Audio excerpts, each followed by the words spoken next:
Welcome to the Occult Rejects. This episode, you got a bunch of us together today. We got Cosmic Peach with us tonight. What is going today? Cosmic Peach, Julia, what is going on? How are you? What's up, Nick? I'm actually so thrilled to be here. I'm like fangirl right now I'm fanboying. because I love Old World Florida. I mention his show all the time. So thanks for having me. Thrilled to be here. Of course, of course. And we got my man, the Headless Giant. Thanks to him, he gave me the courage to hit up Dr. Longo and ask him to come on. So, Headless Giant, let everybody know what's going on. And you're, oh, sorry, I muted you by accident. My bad. There we go. So you can find me on my YouTube channel, The Headless Giant. We do the occult mailbag. If you want to check us out or send an email, you can email me at headlessgiantpodcast@gmail.com, and we will read your weird experiences on the air.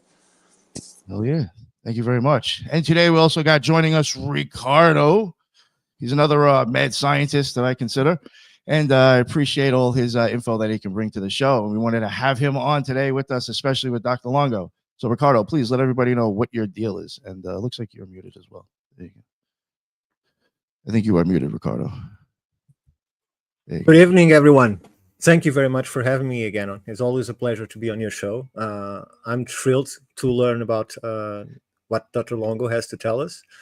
And I might have a question or two for him. As for my thing, if for those that don't know, I do various types of research. I've been doing so for 35 years, more or less. And I'm strongly associated with the Institute for Natural Philosophy that is just borning this week, I hope, as a 501c3 at last. So our work is about to start. And for those that are not aware, just check at the institutefornaturalphilosophy.org, our magazine Pharaohs, that it's free to watch and download. And if you want to contribute, just contact us. And that's it. Thank you very much for having me. Oh, of course, Ricardo. Thank you very much for coming on. And Heidi, what is going on, Heidi? Let everybody know what you're doing. Hey, everybody. Yeah, I'm Heidi Love of the Unfiltered Rise. I'm AKA the Mormon Girl, usually. And I'm happy to be here. Listen, thank you very much. And Ethan Indigo, last but not least. Peace on earth. It's an honor to be here with you guys. Excited to hear what Dr. Longo has to say. I'm a writer, philosopher, and just finished a little article on Occult Research Institute of our very own. So hope everyone checks it out on the Circumpunct. And yeah, great to be here, you guys. Listen, thank you very much, Ethan. And finally, to the guest, the special guest, the man of the hour, next hour and a half, or how long it takes. We got Dr. Longo from Old World, Florida. Please, sir, I know most of the people that listen to me probably already know who you are, but if you could, just let everybody know what your deal is and where they can find all your amazing work. Sure. Thanks, Nick. Thanks, guys, for having me on. And I'm Dr. Longo. My name's Connor. You can call me Connor if you want, but I run the Old World Florida YouTube channel and Instagram, a Twitter too. And a Rumble, but we focus on the hidden history of Florida, esoteric history of Florida. You know, everything from the Garden of Eden in America to theories about Atlantis, evidence of Atlantis in Florida, ancient sites in Florida, you know, the indigenous history. It's all kind of really integral to America and being an American, believe it or not. So I think that's a lot of people's kind of interest in it outside of Florida, is you realize how like all roads almost lead to Florida, and in America at least. And I'm also an astrologer, so I do kind of astrology and astrotheology here and there too. A little bit of holistic health here and there. That's kind of the doctor moniker, but yeah. Thanks for having me on. No, of course. No, thank you very much. I think, like I had said to you in the beginning, I have heard you say it a few times on shows. Maybe if you don't mind, maybe you could just give a little bit of a history about how like Florida even came to be, or the inception of it, because even that sounded very interesting to me. Sure. There's theories about Florida going back 10,000 years, 100,000 years. There's some anomalous archaeological findings in Florida that kind of point back to a distant ancient past that we're not really being told about. But the best way to kind of open up this whole can of worms, the best gopher hole to dive down first would be America, as we know it, really had its genesis in Florida. A lot of people think of Washington, D.C. as like the heart or the birthplace of America. That's not the case at all. When people think of the American Revolution, they think of that as the birth of America a lot of times. No. The American Revolution was like America's puberty. We had our birth in Florida. People often forget Christopher Columbus was half as close to Florida. I think I'm saying that right. The distance he was to Florida. So when Christopher Columbus landed in the Bahamas, the distance he was to Florida from the distance he was to the mainland of South America was half. So he's twice as close as Florida as he was to South America. People think the whole story, the Bahamas is just a chain of islands off the coast of Florida. If it weren't for those pesky Bahamas, Columbus would have sailed right into Florida. Now, it took about 2 decades or so until they really set their sights on Florida. Columbus was 1492, 1493. Florida gets kind of charted. The first boots on the ground in Florida, European boots, would have been 1513, right? So that's the first recorded exploration of mainland America during the Age of Discovery.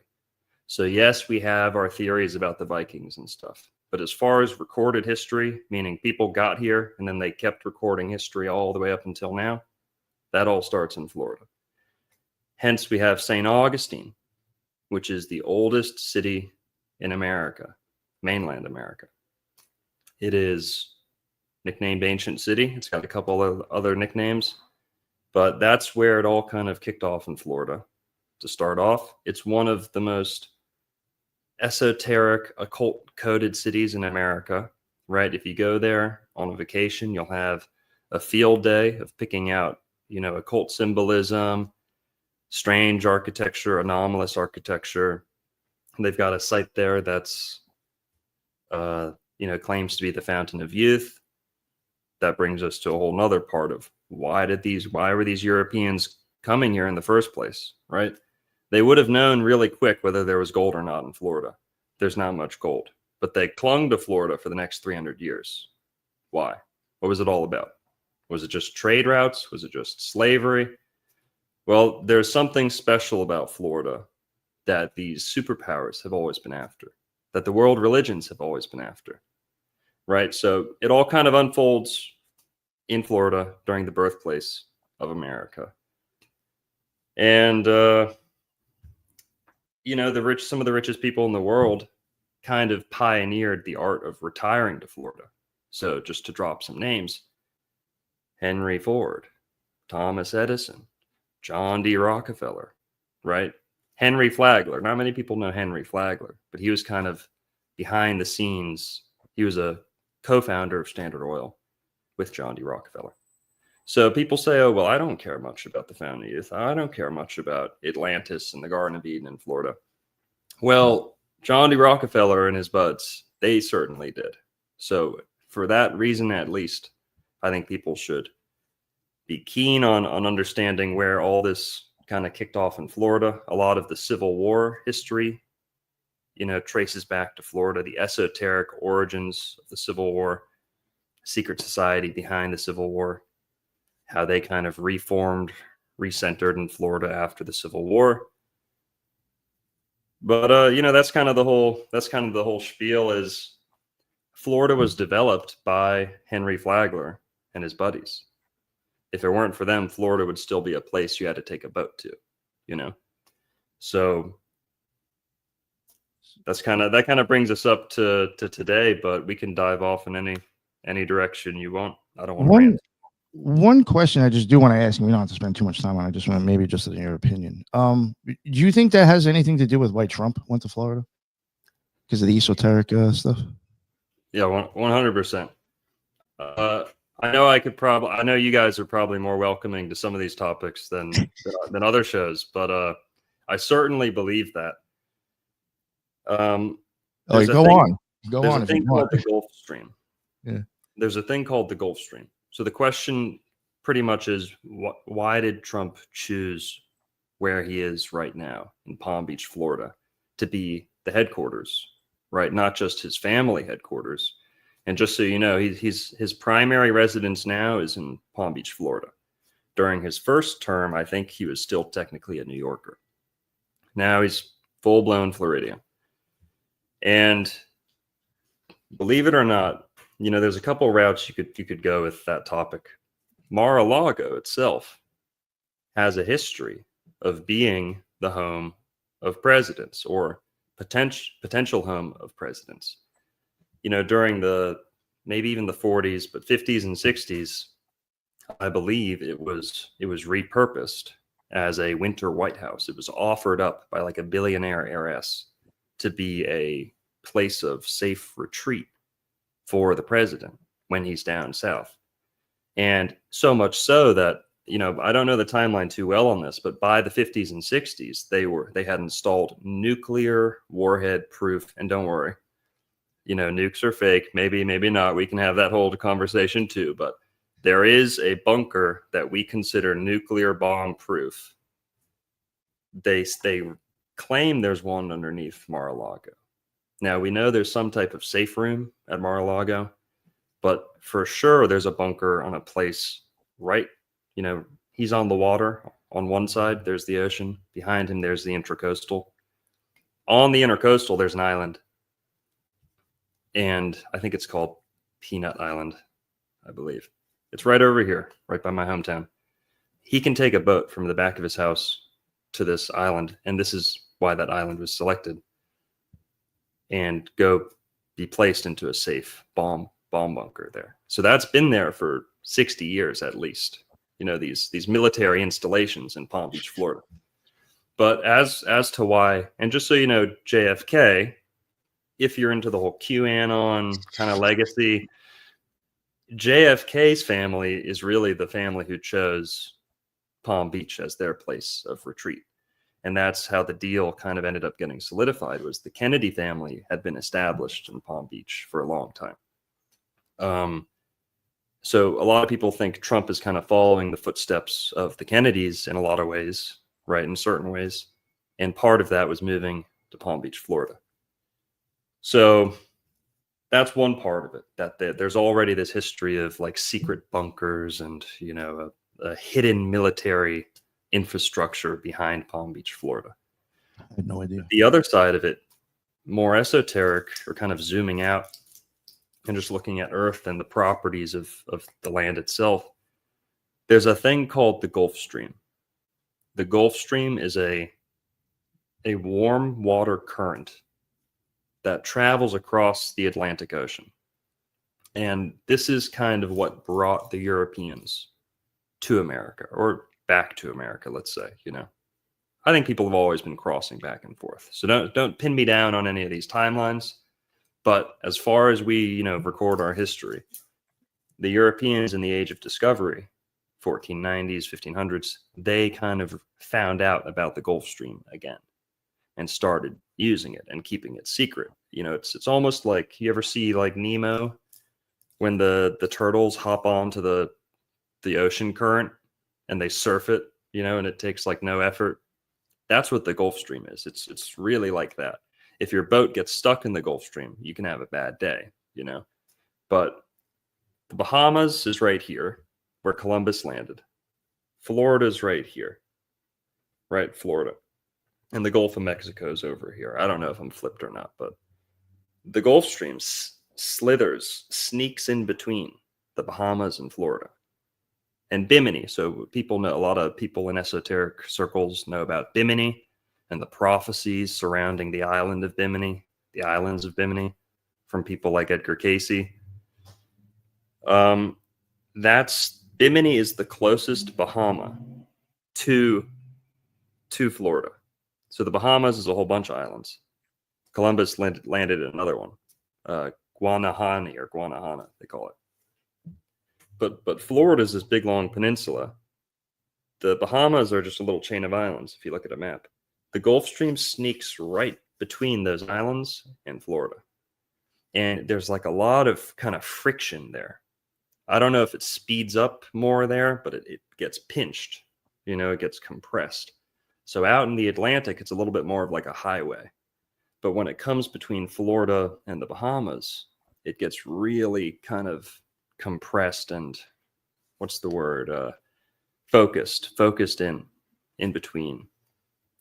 Now, would you be surprised if I told you that Palm Beach County is the part of Florida that pokes farthest out into the ocean and is rubbed up against most closely by the Gulf Stream? And just a little backstory on the Gulf Stream.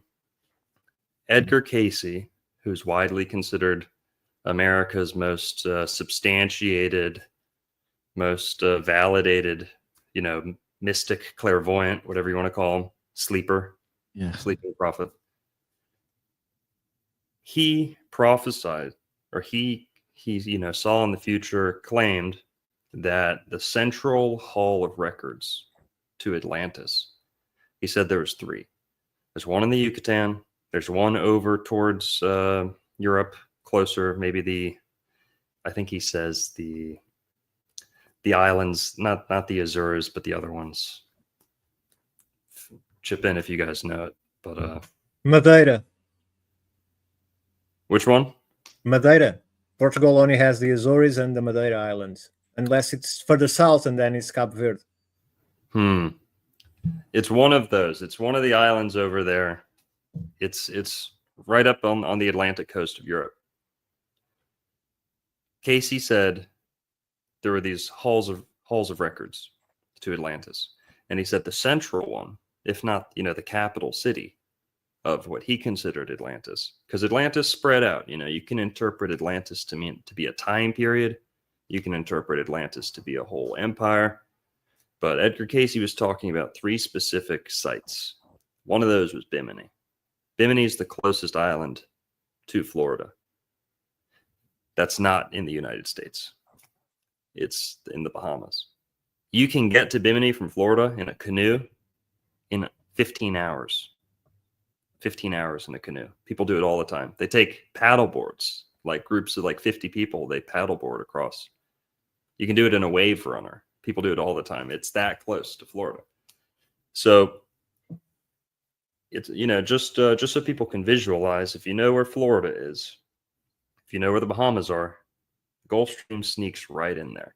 So Edgar Cayce talked about Bimini. He also talked about the Gulf Stream, and he kind of emphasized the importance of the Gulf Stream. Almost everyone who's ever talked about Atlantis with real credibility has brought up the Gulf Stream in some way. So, another one of my favorite Atlantis myths comes from the Bok Saga, which is a whole nother take on the Atlantis myth. But that ties into Florida too, because what does the Bok Saga say kicked off their whole series of events and preserved Finland from total destruction? It was the Gulf Stream. They said a warm water current from the Gulf of Mexico saved Europe from the Ice Age. Everything else in Europe was sheared clean by glaciers. And, that has geological evidence to it. There's places with limestone that kept warm during the Ice Age and were spared from glacial, devastation because of warm water. That's all that kept those places intact. So most of America, most of Canada, most of Northern Europe, you look at places like Estonia, because it's very stony. Those are glacial deposited rocks. They're some of the biggest rocks on Earth, just flopped down like a pancake, sitting there with no apparent origin. Those are glacial deposits. I don't know what the exact word is, but the glaciers melt and drops the big rock down. But basically, it's like a wrecking crew wrecking most of Europe. And you can Erratics. It's glacial erratics, those big rocks that seem like they're out of nowhere. Yeah, thank you. And mapping those shows you the progression of all these different giant glacial movements all across Europe and North America. You've got glacial erratics all over the place. Mm-hmm. Thank you. Florida is one of the few places. It's not the only place. You know, if you see limestone in the northern hemisphere, that place was largely protected from the Ice Age. So limestone, like places like Malta, you see this like yellow limestone, right?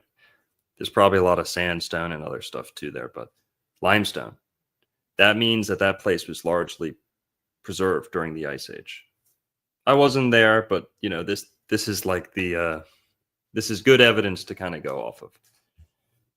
So Florida is one of the few places in the northern hemisphere that was untouched by the Ice Age.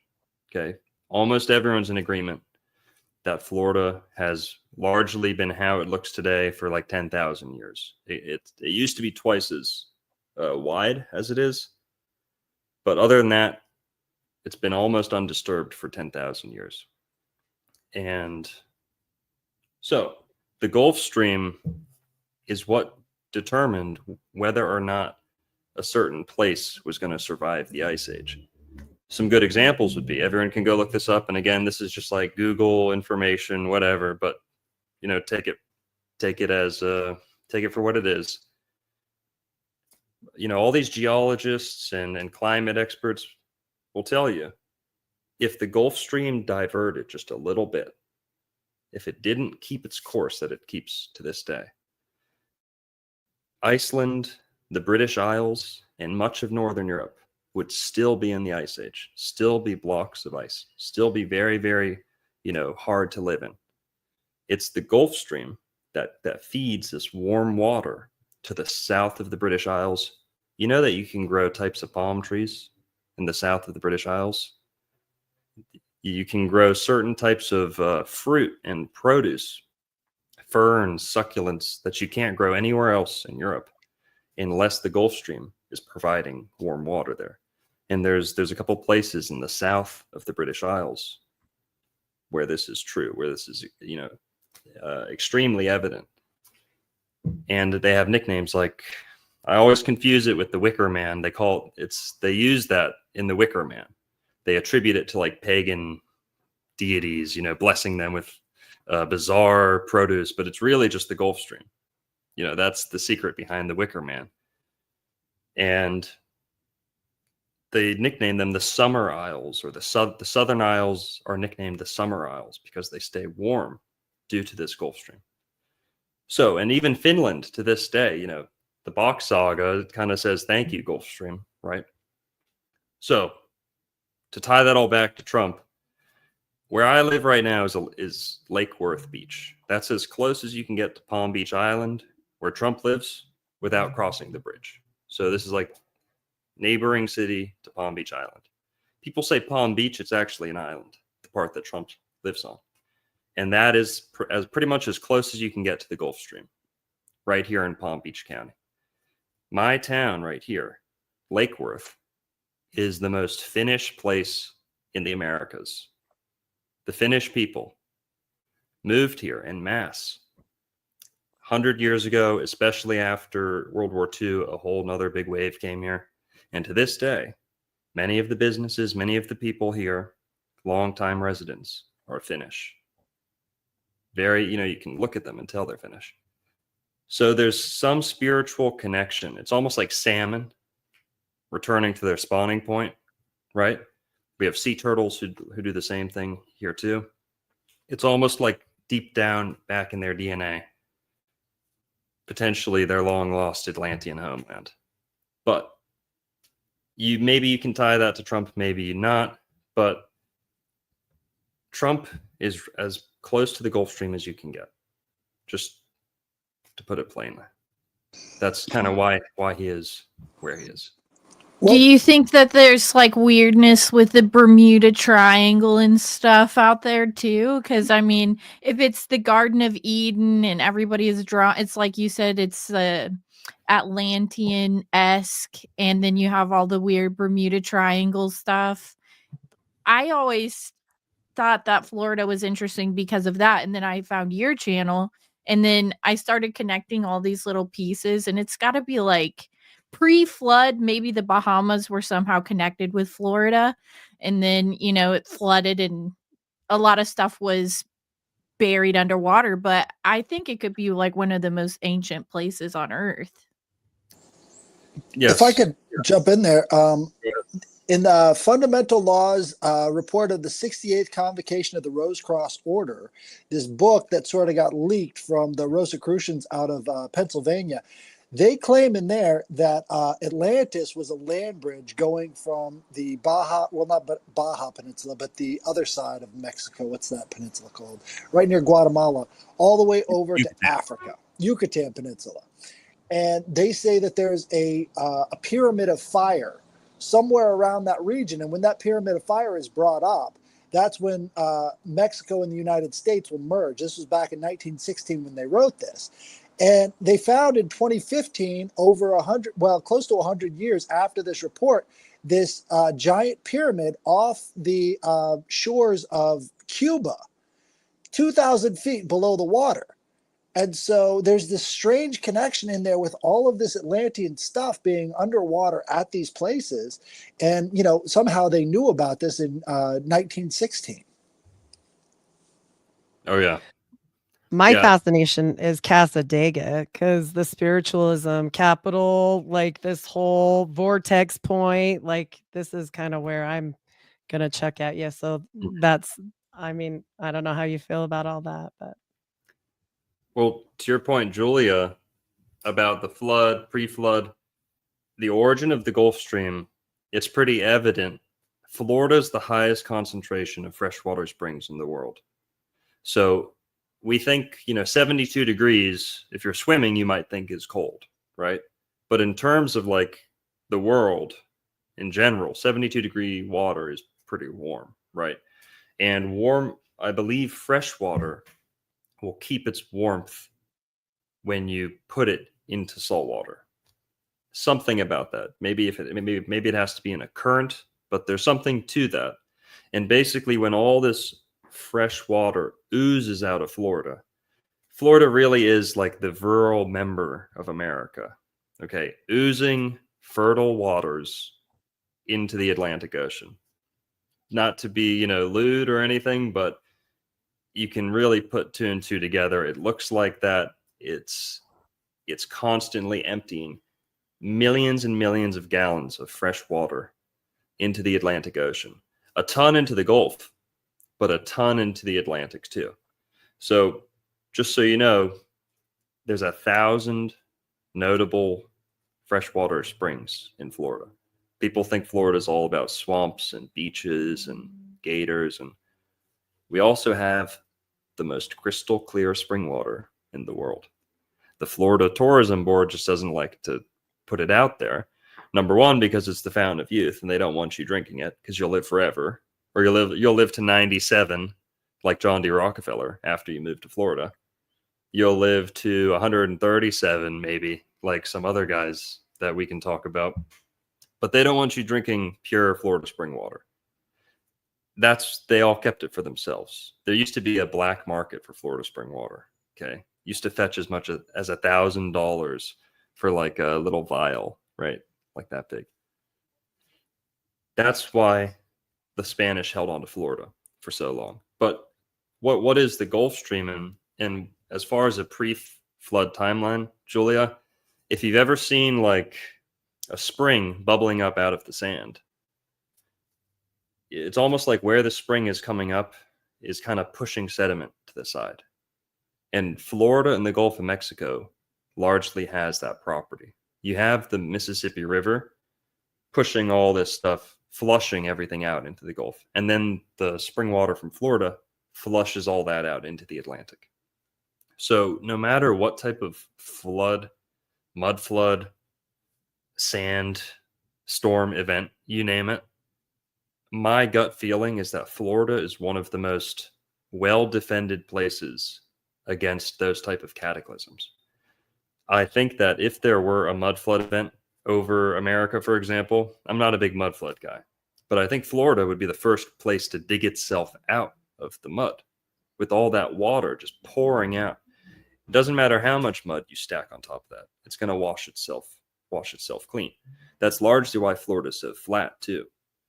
It's almost like constantly eroding itself into like a perfect flat shape. Yeah. Except for one place, which I was going to bring up, the Bok Tower. Bok Tower is Right. the only like mountain in Florida, and it's Right. built right up on top of that thing. What are your thoughts on the Bok Tower and that whole situation there? Well, Heidi brought up Casadega, and Casadega actually wasn't too far from where John D. Rockefeller relocated. But to talk about Bok Tower,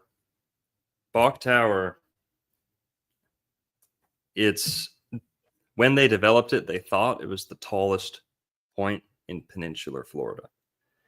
So that's why they chose the location. And this actually all ties into the flood too. Bok Tower is one of the most magnificently landscaped, gardened, like floral arrangements, the decor, all this stuff, top notch. It's like a botanical gardens and a big fancy tower that looks like something out of Lord of the Rings. It was erected, and it was erected. It's not one of these Tartarian deals. I think the site just has its own special significance, that they took advantage of.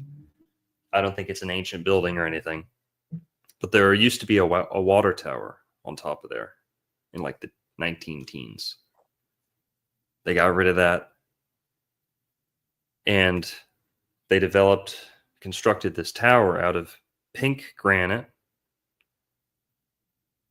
or pink marble, I forget, one of those that comes from Georgia, and a ton of Florida limestone too. And they brought all these materials in from really far away. Some of them were close, but a lot were really far away. Now, who owned this land? I talk a lot on my channel about a guy named E.E. Calloway, L.V. Edison Calloway. He's the guy who really popularized the idea of the Garden of Eden, biblical Garden of Eden, being in Florida. And hang on, people say Atlantis and Garden of Eden in the same place. Come on, you're getting greedy. You want everything to be in Florida. Well, there's something to this. And a lot of secret societies actually also believe this, and thus are headquartered in Florida. The Shriners. I'm 100% convinced, by the way, just listening to your show. It's amazing. People have to go look at this Garden of Eden stuff. Mind blown. But anyways, go ahead. Yeah, and people think the Garden of Eden and Atlantis are two separate things. So to claim both would be kind of greedy, right? Look at Florida. No, I actually see them as the same myth. Garden of Eden is the biblical account. Atlantis is simply the Greek account. Now, maybe they're telling different parts of the story, but there's a whole bunch of crossover, a whole lot. And also we have Atlanta, Georgia. Where's that come from? It doesn't get explained until you uncover the Garden of Eden in Florida theory, because Atlanta is only a significant point of interest, a point of industry and trade and culture coming together. The only reason it's on the map is because two of the rivers that are part of the four rivers which people think belong to the Garden of Eden in Florida. There's four rivers in Florida near this Georgia and Alabama state line. 4. It's perfect. It looks like your hand, right? Exactly like what you'd expect. The one in the Middle East, messy. They only have 2 rivers, right? And they say, oh yeah, one's in Africa, one's in India, and the other 2 are right here. Okay, right. Doesn't sound much like a garden either. What's a garden? The flattest, most well-watered piece of property you have. That sounds like Florida. But okay. Basically, two of these rivers, we can talk more about the rivers if you want. Two of these rivers, if we fold the middle two, right? And don't worry, okay, the Illuminati is not going to, zap anyone's brain or anything. These two rivers, they reconnect at what we call Atlanta. That's why Atlanta is on the map, because it used to be a kind of center of industry because of these two major rivers. So those four rivers in Florida are pretty significant. The state line between Georgia and Alabama is one of these rivers, is constituted by one of those rivers. So that's kind of forgot where I was going. If I may ask. Bok Tower. Oh, sorry. Finish that.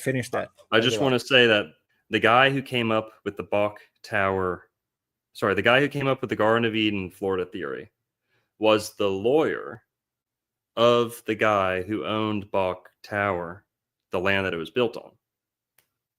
So let's say it one more time. The attorney / judge / Freemason / Shriner who believed that Florida was the Garden of Eden, he was also the attorney for the guy who'd end up selling the land of what would become Bok Tower. He owned all that land. So that's the link between Bok Tower and a whole bunch of these other theories on my channel. Bok Tower was selected and erected in the spot that it is. And then it was decorated with depictions of scenes from the Garden of Eden. So you have, it's just the book of Genesis in general. Creation of the world, creation of the animals, creation of the heavens, creation of mankind. And then boom, a whole bunch of them are in the Garden of Eden. The serpent on the tree. And this is like engraved, embossed, I don't know what you call it, into a big, giant, like bronze door in the tower. And this tower, it's remarkable. If you get a good look at it, down the canal, there's koi fish, there's all these, tropical birds. And if you're into the whole bell theory, like bells being healing devices and, the conspiracy to get rid of the bells. Well, this place doesn't just have one bell. This tower, big tower, like I said, it looks like something out of Lord of the Rings. It has, it's called a carillon. And that's basically like an organ made out of big giant bells. So instead of pipes making the noise, it's bells making the noise. So a guy, you have to be trained how to play this instrument. Only like 100 people in the world know how to play it. It's a typical instrument in Portugal. It's called a carillon. Thank you. Yeah, in America, most people don't know this. I wouldn't know anything about it if it weren't for Bok Tower. It's like an organ you can sit down and play, and I think there's pedals too. You play it, and it dings the bells. So each note you play dings a bell. So imagine an instrument of that scale. And they say the largest bell in there was bigger than an SUV. Right? One bell. And then the smallest one was, I imagine, like, the size of your head. And you could play all these notes. That's because they need to create several different frequencies to create the purpose of the building itself, to produce its functionality. So the only instruments that we know on our age that can produce that are the pipe organs in the churches. That's why they are in the churches or the chapels. It's where they can activate something. And it seems that they are on that tower too, but by the ancient use of bells. And I'm sure that those bells, either they exist still, I don't know. But as you know, all the bells were changed by the time of the Second World War because they needed to focus people on war and not on healing. So that's why they changed all the bells and said it was the effort for the war. Right. Yeah, good point, Ricardo. Yeah, the carillon, I'd imagine, is on par with the organ for healing. You know, it's big, and when you're in front of one, it's loud, right? Like a real organ, it's real loud, and you can feel the air pressure changing. It's very, very soothing. We did one of my full moon meetups there. We had a whole bunch of people there. People loved it. Very calming. You can go there too. It's like a common tourist place. It's very on the map. It's very well known for people outside of America. It's like one of their destinations. So you'll see a lot of Asian tourists there and stuff like that. But when you live in America, when you live in Florida, people don't really care about it. And like I said, it has scenes from the Garden of Eden. And then I believe, I don't know where it ends. I think it ends with them getting kicked out of the Garden of Eden. But, you know, in sequence, you'd then have the flood, right? A couple chapters later or so. And it just so happens that where Bok Tower is preserved, it's like Florida's Georgia Guidestones. I should have started off with that. Bok Tower, which is in the dead center middle of Florida, is like Florida's Georgia Guidestones. It has a story written on it that's like universal. The Garden of Eden. There's no words. Anybody of any language can come up and see this. I think that's part of the appeal. And also, it's built like a brick shithouse. It's built as if if any building could withstand a flood, if any tower could withstand a flood, it would probably be this one. It's well built just from looking at it. Have you tried to measure the frequency there? No, that's not it's not something I'm really good at or know how to do. I ask because of this. Yeah. You said that there are innumerous underwater ways, right? Mm-hmm. And you say that you go there and you feel good. Yeah. So that's exactly what is expected, because if you have underwater ways and probably fault lines, I'm sure there'll be fault lines in there, because that's the reef that separates Florida from the United States. It's a fault line. So you have all the ingredients. You have the fault line, you have the underwater ways, and you have a tower. What a coincidence. So when the tower has a system to work out sounds to produce specific effects. So I'm sure there's more to the tale than that. But if I may, I have two little questions for you. One of them is, for instance, the Moors until the 11th century spoke about 6 species of paradise from the first world. So when the world was dismantled, the paradise was broken into 6 species, and those 6 species were spread through the earth. One of those species is the mountain called Sintra. That is the only place during the Crusades that they decided not to fight the knights, and they just granted the site to them because they wouldn't dare spread a drop of blood in sacred ground. This is completely unheard of in the brutal Crusades, because they considered the mountain of Sintra as one of those, the only of the 6 species that they have found, the only one. That doesn't mean that there don't exist another ones. And now you're talking to me about Florida as being one place considered the paradise. And my question is, could it be one of those 6 species of the paradise instead of the paradise itself? And my second question is, are you aware of the movie from the director Darren Aronofsky called The Fountain, which is protagonized by Hugh Jackman? Yo, I was just watching that a few days ago. So to your first question, could Florida be one of multiple paradises? 100%. That's kind of my always like the end of my spiel. I'll say, once I lay out all the evidence for the Garden of Eden in Florida, I'll usually say something along the lines of, I think the Garden of Eden was in Florida if there was only one. And I do think that there's evidence of some type of franchising of the Garden of Eden. And that's kind of why I like the Bok saga, because it ties everything together. The Bok saga is kind of like the bullseye in the whole equation. They say hell is at the center of the world, not the hell in the middle of not the hot, fiery core of the earth, but fold it out, look at, kind of the flat Earth map, kind of the UN map. If you're looking at the North Pole, that's hell at the middle of the world. That's hell at the center of the world. Hell is freezing cold. You speak Portuguese, right, Ricardo? Hell and winter are pretty much the same word in most of the Romance languages. Invierno and Infierno. I think Mossad took out Ricardo here. We're gonna power I through was that. gonna say something like that too. As Yeah, soon look- as he started talking, he got Oh cut boy. off. Yeah, there is actually problems going on in Spain right now where they're actually losing power, and Oh, yeah, it's actually this. I don't know. True. Sounds like an issue. well, Dr. the- Longo, have you heard of the Mormon stuff there that they think that Lehi originally landed there in Florida and that they Yes. are the largest landowners of Florida as well, the LDS Church to this day? yes, yeah. What do you think about that? You said you were Mormon at the beginning, or My whole life. Yeah, my whole life. I'm here in Utah. I'm not Mormon anymore, but I was Mormon for most of my life.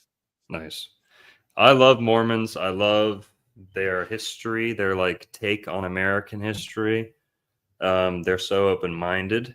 I think the only thing bad you can say about the Mormon Church is they're willing to make claims and stabs in the dark and bold, assertions, and everyone else, the Protestants and the Catholics, all these other people who came to America and witnessed all the native history, they just went silent and didn't have anything good to say about it, or didn't kind of interface in any kind of quality way. The Mormons did. The Mormons were like, what do the Native Americans have to offer? Yeah,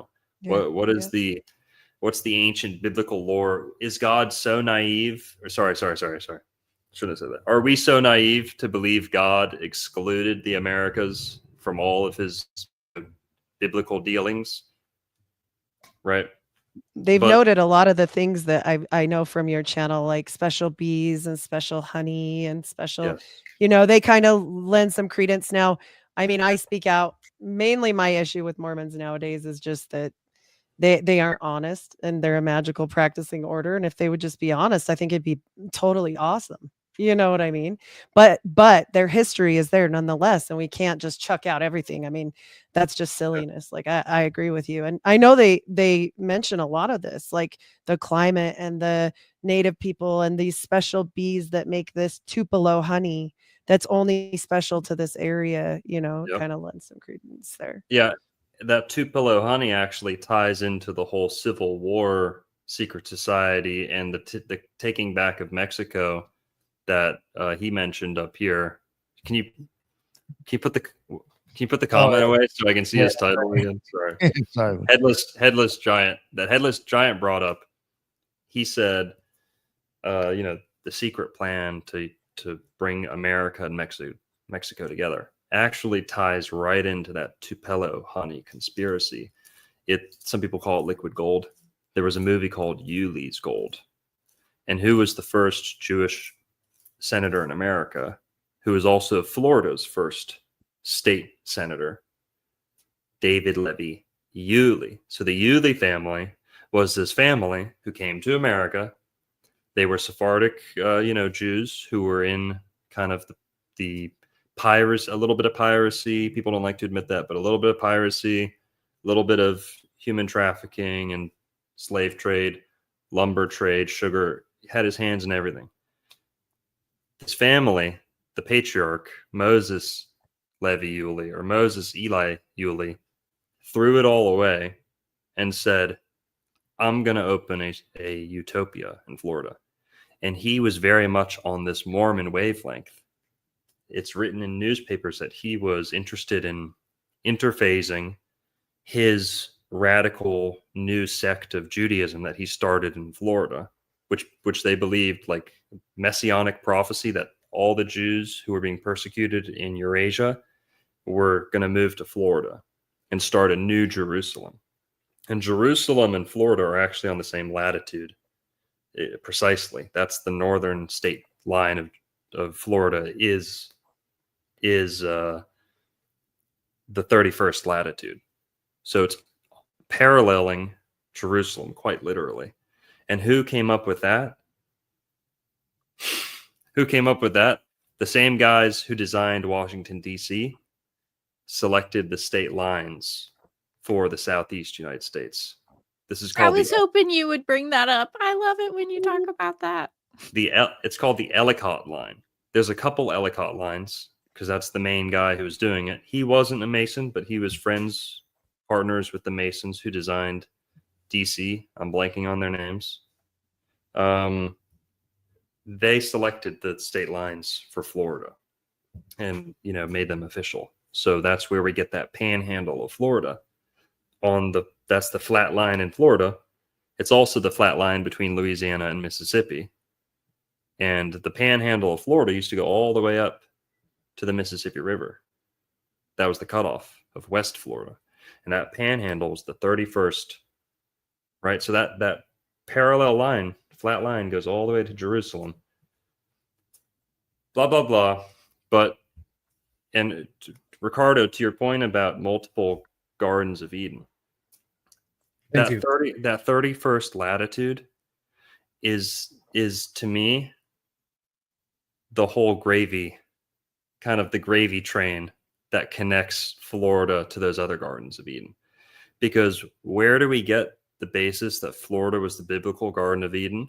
Well, guess what, guys? The biblical Garden of Eden, the only, explicit landmarks we get are the 4 rivers: Tigris, Euphrates, Gihon, and Pison. In the Middle East, they call it the Euphrates instead of the Hydrogel. Or sorry, the Tigris. They say Tigris, but Tigris isn't in the Bible. That's the only thing that's different. But they have 4 rivers in the Bible. Only 2 of those are in the Middle East. But doesn't matter. One of them's the Euphrates, one of them's the Tigris. Now, the exact spot where the Tigris and the Euphrates split, the exact spot. Everyone can go do this on Google Maps. Go find where the Tigris and the Euphrates split and drop a pin precisely where the Tigris and Euphrates fork. Actually, they're what's the word? That's where they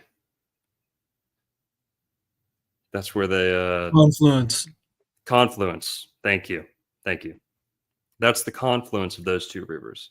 So you can call it a fork, but they're really coming together. But on the map, it'll look like they're forking, right? Drop it right where the 2 rivers fork, 31.00.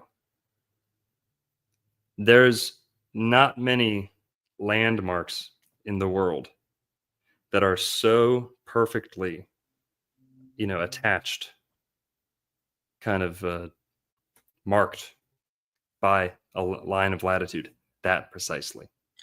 May I ask, when they were designing the state line on the 31st longitude, did they purposefully announce that it was because its connection to the Holy Land?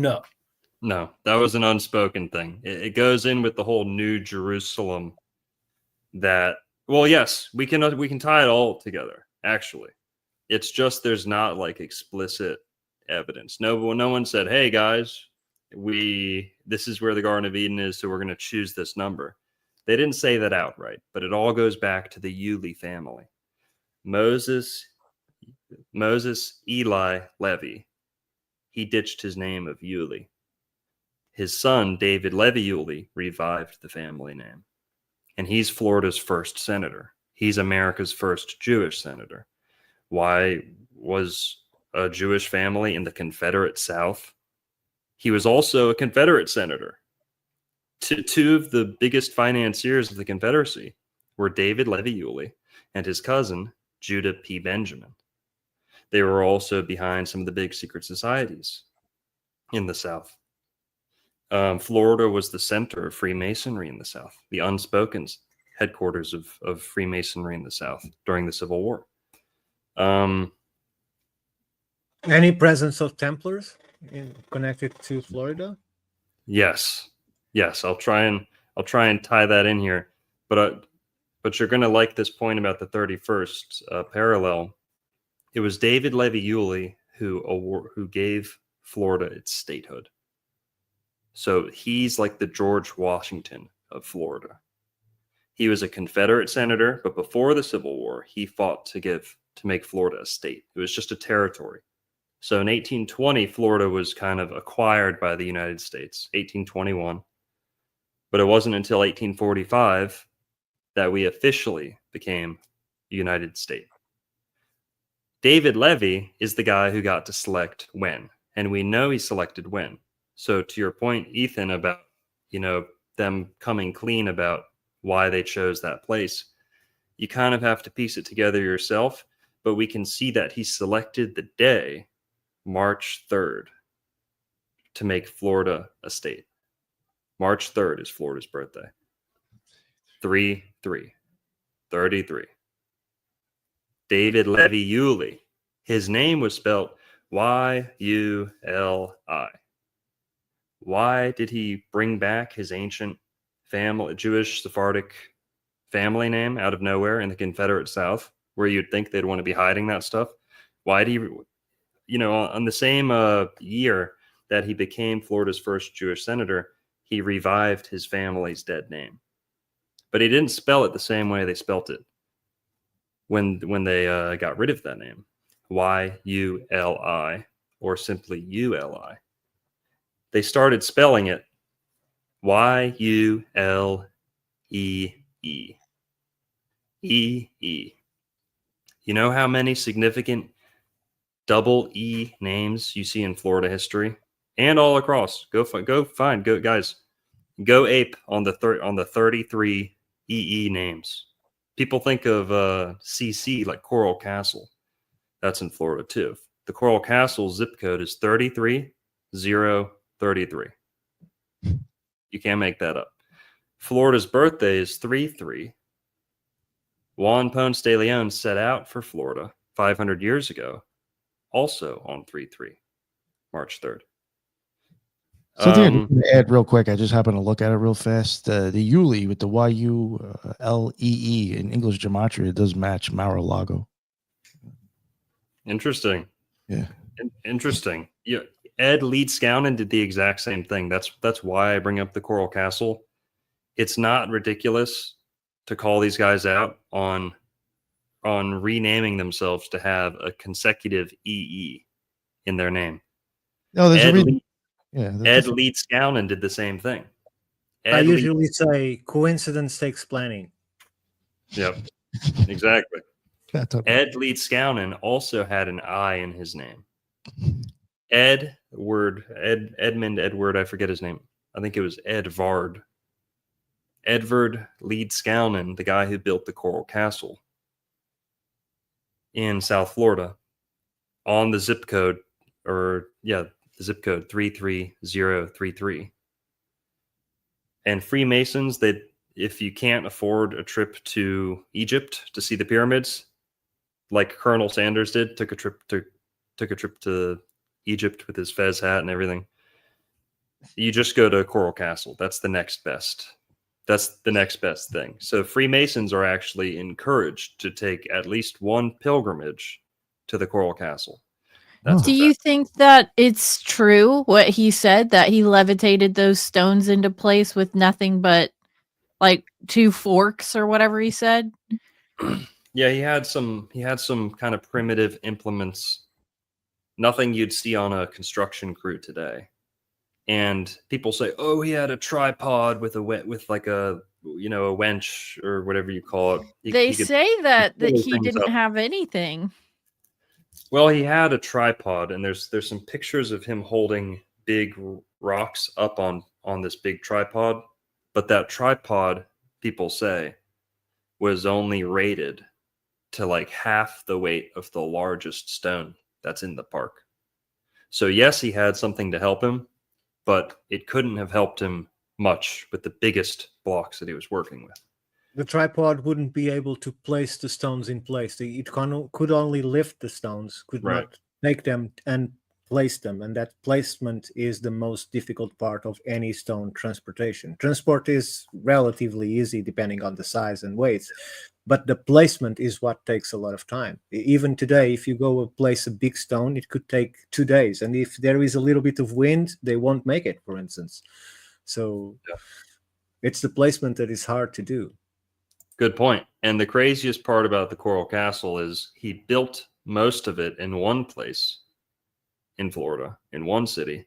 And then a decade or 10 or 20 years in or so, he changes his mind and says, "Nah, I want to move the whole thing to another city in Florida." And he moves the whole thing to another part of Florida, adds a little bit more to it. And, I think he was working, I don't know if he was working up until his death, but I think he just kept adding to it. But he moved the whole thing. There's a big kind of conspiracy about how he moved it. He hired a truck driver, and I think the truck driver's on record as saying he saw some suspicious stuff. There was some kids who snuck in and claimed to have seen some suspicious stuff, like him holding. They claimed that he was holding like ice cream cones, almost like those old Anunnaki pine cone type things, something like that. What's that one guy's name? The South African guy, Michael Tellinger, talks about the pine cone stones, cone shaped stones being like the most potent, for this type of stuff. There's theories about how he did it, but what jumps out to me is where he did it. He put it one place, then he's like, it's not the right place. And I see some of the commenters here are correct in saying he chose his locations with dowsing rods. That's a fact. Yeah, The he did. locals know for a fact. They recorded it. This strange man from Eastern Europe, Baltic country, he was from Latvia. Ed Leedskounen, back to his name, spelled with an I. Leedskounen. He moves to America. What does he do? EE. Ed Leedskounen. So have you made any hypothesis as to what is up with the EE? Yeah, it's, reversed backwards, it's 33. So numerologically, it's not 33, but kind of visually mirrored, it is 33. Another person who's done that would be E.E. Calloway, who went as E.E. his entire professional life, even though he had a perfectly great name. He could have chose any of his names. Elvie Edison Calloway. Henry, as in the cross. Elvie, like Elvin, like elf, like almost like Elvis. Yeah, but the two E's. Henry on the cross. Mm-hmm. It's also two E's. And there's some significant Henrys. Jesus Nazarenos Rex Judeum, because it's an I. Right. But we've got a whole bunch of powerful, important, consecutive double E's in people's names in Florida. And the E.E. Calloway guy, he's the Garden of Eden in Florida guy. He was a Freemason, so we know David Leviuli was a Freemason. E.E. Calloway was a Freemason. Ed Leedskounen, we don't know. Well, all evidence points to yes, but during his life, he did have several conflicts with local Freemasons, and after he died, they built a Freemasonic temple out in front of the Coral Castle, almost like we did this. So there was a conflict between him and the Masons. I think they were trying to sort of take ownership of what he was doing there. Wow. Yeah, that makes sense. I can believe it. But Ricardo, I want to hit this point home about your great question about multiple paradises. What ties all this together is the Yulee family selecting these dates and kind of probably agreeing with the state lines, where they were selected and stuff. A whole nother part of that is, like I was saying about the two rivers in Iraq, right? The two rivers in Iraq, if we drop a pin right there where the Tigris and Euphrates split, it's perfectly 31.00. Now, if we take that and go west to America from the spot where the Tigris and Euphrates split, the first point of interest you reach on that parallel is the holy city of Jerusalem. So, Jerusalem, it's believed that Jerusalem's location was selected because of a special spiritual quality. I forget which prophet selected the location, but the location for Jerusalem was inspired by, it was finalized because it's the same exact spot that the two rivers of Eden fork. So Jerusalem is just taking that same parallel and bringing it out to the coast, right? To pretty much where it just about reaches water again. So now we're in water. If we take that 31st parallel even farther west, we're going to see a whole bunch of significant cities. And actually, I believe the mouth of the river Nile, I think, is 31 by 31. If it's not 31 by 31, it's 30 by 31 or 31 by 30. But I'm pretty sure it's 31 by 31, where the Nile River meets the ocean, the mouth of the Nile River. So we're going to keep going, and there's a whole bunch of other, special places that are on that latitude. Talk about ley lines. This is like the mother of all ley lines. Crossing it over to Florida, to America, what's the first piece of land that the 31st 0.00 latitude strikes? Jekyll Island, Georgia. Right over the state line. State line, again, is the 31st latitude.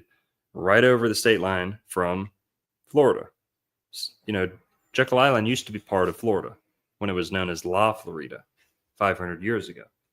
Now it's technically in Georgia. Georgia didn't acquire it until 1947. 46, 47, same time that Jerusalem was getting gifted to a group of people. Okay, Israel as a whole. Jekyll Island. For those that don't know, can you break down what Jekyll Island is known for? Sorry to interrupt your flow. No, for sure. Jekyll Island is the place where the Federal Reserve System, the act and the system, was conceived. So, 100 years ago, who were the richest men in the world? 115 years ago. John D. Rockefeller, J.P. Morgan, Henry Flagler, right? The co-founders of Standard Oil, plus J.P. Morgan, plus representatives of the Vanderbilts, representatives of the Rothschilds. 10 of the wealthiest, families and institutions in the world sent representatives to Jekyll Island, Georgia in 1910. Up until now, this was a billionaire's retreat. It was, Florida wasn't very well developed yet. So Miami, Bahamas, these were like pirate hideouts. You couldn't really vacation there, especially if you were the world's richest man. So the world's richest people, if they wanted that warm southern weather, they used to go to Jekyll Island. And it's an island, and there wasn't even a bridge there until 40s or 50s. You had to take a boat there. So if you want privacy, that's the place to go. And it was cleaned out of pirates, well cleaned out of pirates and Indians by then. So that was the place to be 100 years ago in America. The Rockefellers built a cottage there on top of an Indian mound. And there's Indian mounds all over the island. And every structure on the island there today is built in the footprint of an ancient site, a building that the ancient people used to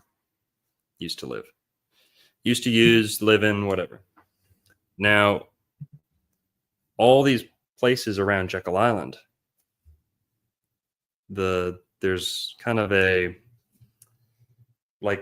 clubhouse. There's the clubhouse, and then there's the Jekyll Island Rockefeller Cottage, nicknamed Indian Mound Cottage. There's a whole bunch of other places, but those are the 2 points of interest in the Federal Reserve story.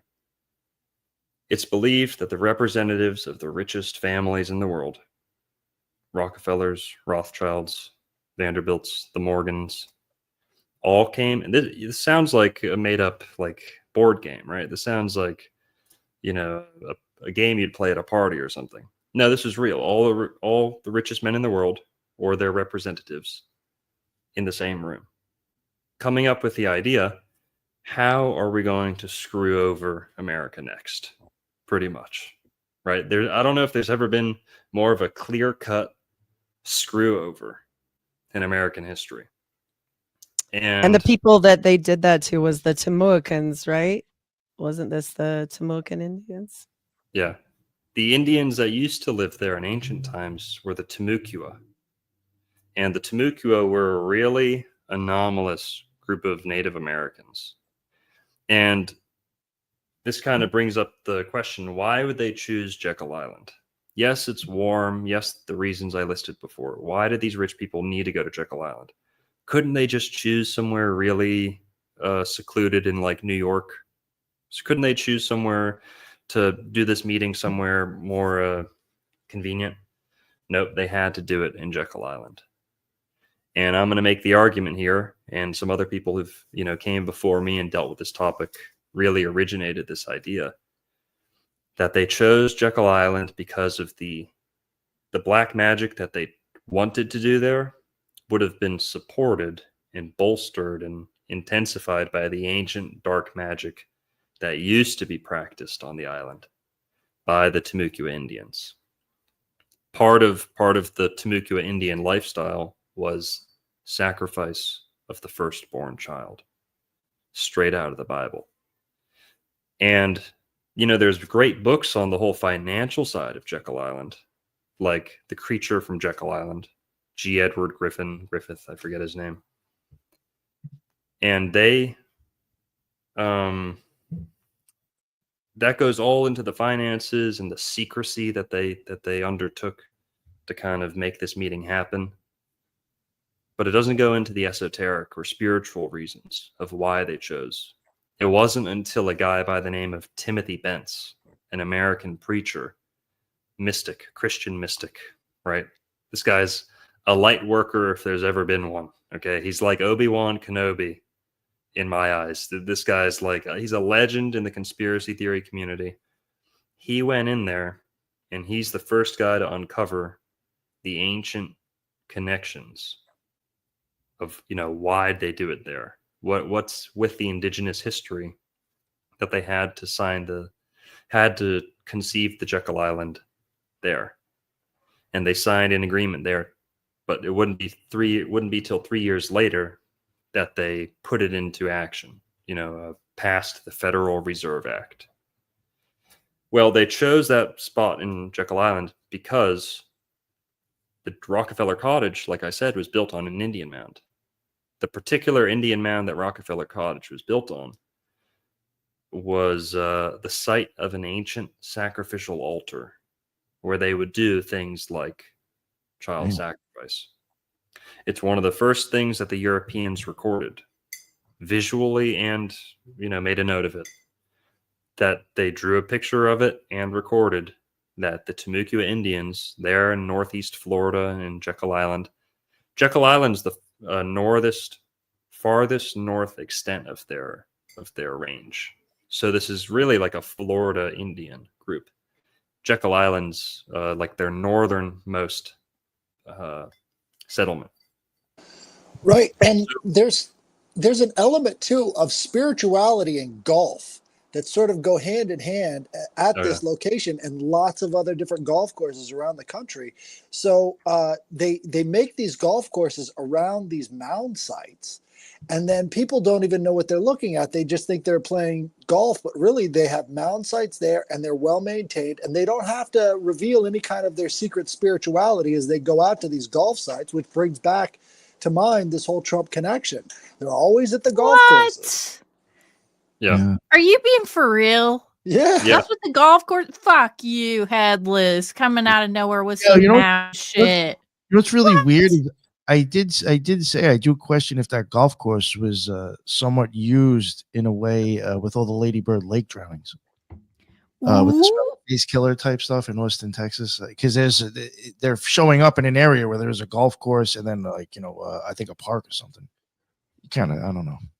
Just thought, Yeah, what's going on there? for those out there who've never kind of dived into golf, and why do the richest people in the world play golf all day? Why is it like the ultimate flex of like being a man over the age of 35? It's like everyone wants to play golf, everyone wants to be seen on the golf course, or the establishment at least, right? Well, golf is the only sport that partakes of the subterranean world.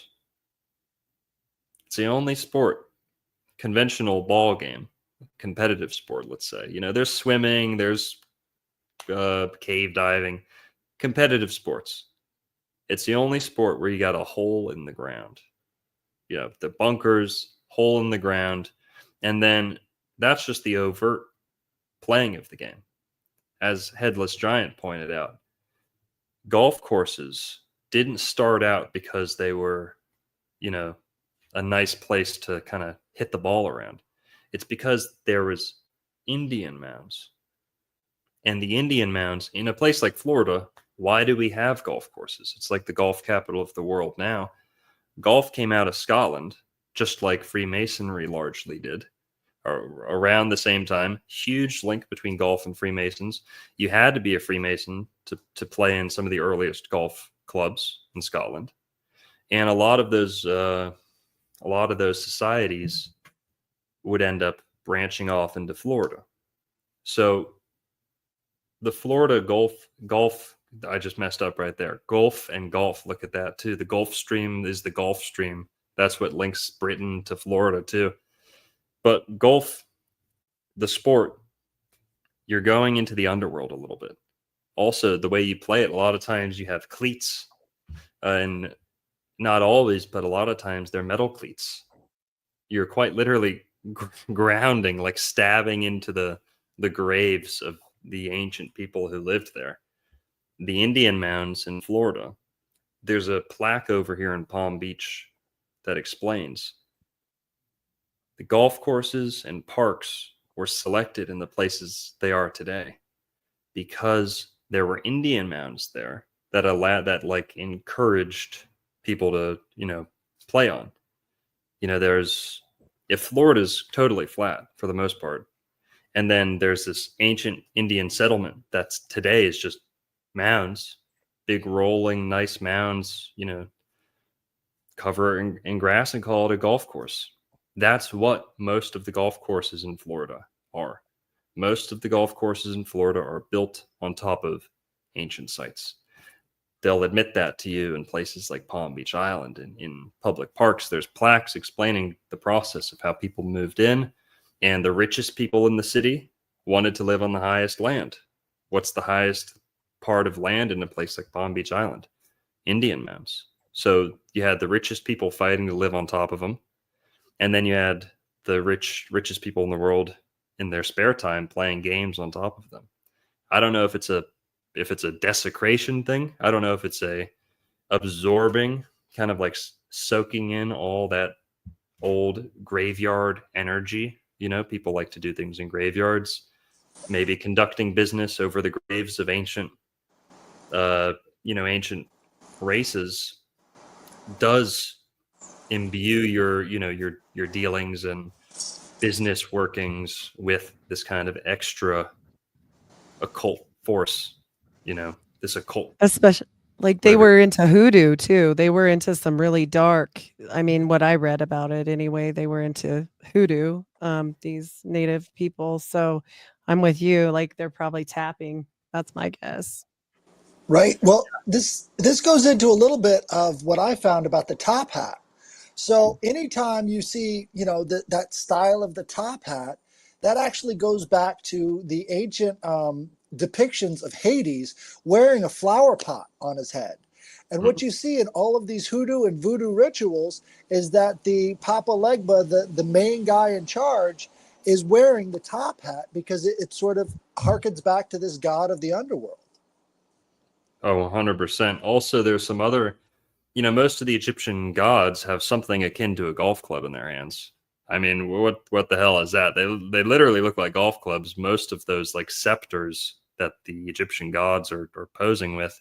And then you see also the two-ball cane logo. You know, two-ball cane is kind of this Masonic and Masonic adjacent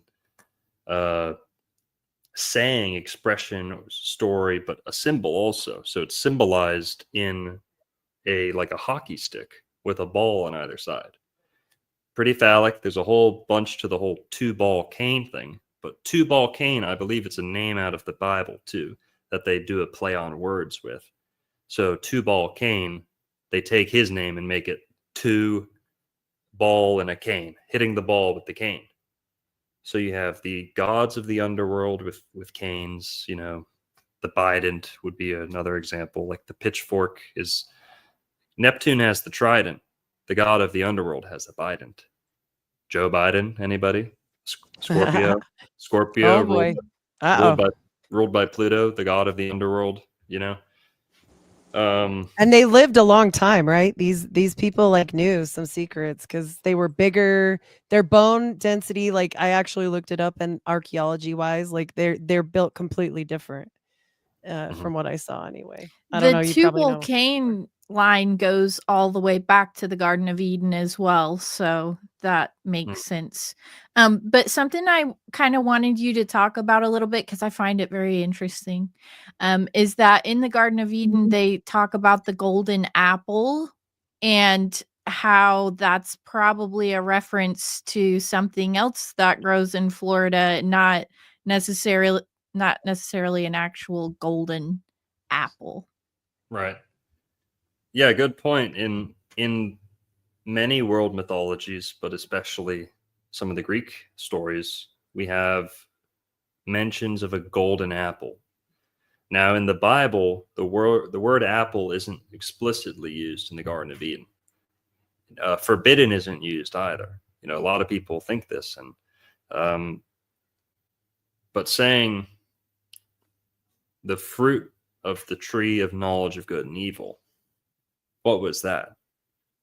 Well, we can take it two directions. You can interpret it as the same thing as the golden apples in other parts of, other parts of the world. They talk about the same type of thing. For example, the Garden of Hesperides. Garden of Hesperides is the phonetic origin of the word paradise. So anytime we use the word paradise, that word comes from Hesperides, right? There is Hesperus, Hespera, and a couple members of what were called the Daughters of the Dawn or the Daughters of the Evening. They were also known as the Atlantides. So that's another big link between the Garden of Eden, paradise, and Atlantis, is the Greek version of the Garden of Eden, usually called the Garden of Hesperides, but the alternate name is the Garden of Atlantides. So in the Greek myth, Garden of Eden and Atlantis really go hand in hand. But yeah, Hesperides is where we get the word paradise. So in the Garden of Hesperides, there were citrus trees. Some people say pomegranate, but usually it's citrus.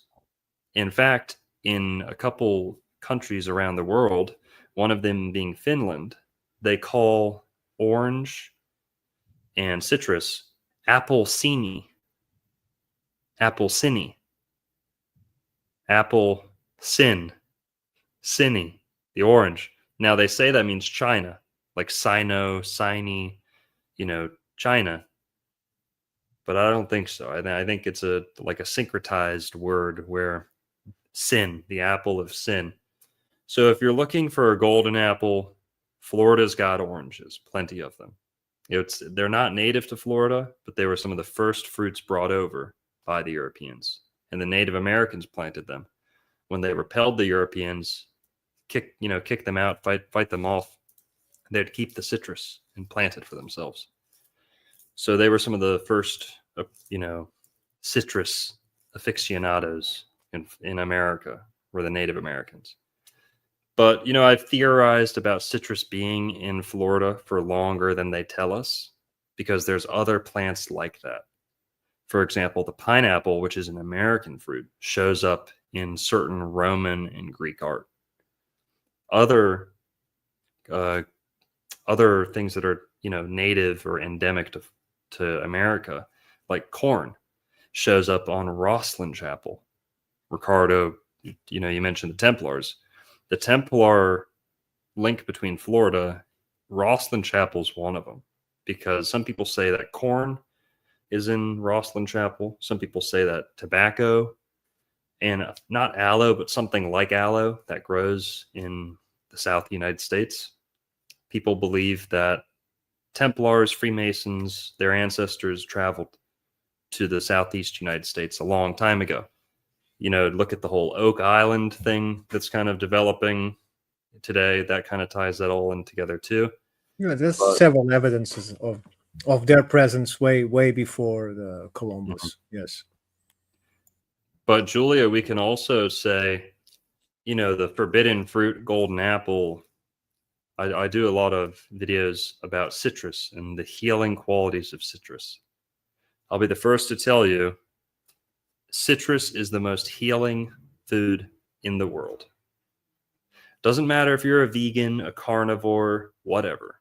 Everyone can agree that there's no food is more finely tuned to the human body and the needs of a human than citrus. I mean, by God, it's already sliced. It's prepackaged. It's pesticide proof. Okay? Citrus is largely pesticide proof. Spray it all you want. When you peel it open, it's going to be pretty much clean. Okay? I'm still all for organic. I apologize for my ignorance, but it's a language barrier. So citrus is orange or citrus is apples? It's the orange family. So orange. Okay, so we have a problem there.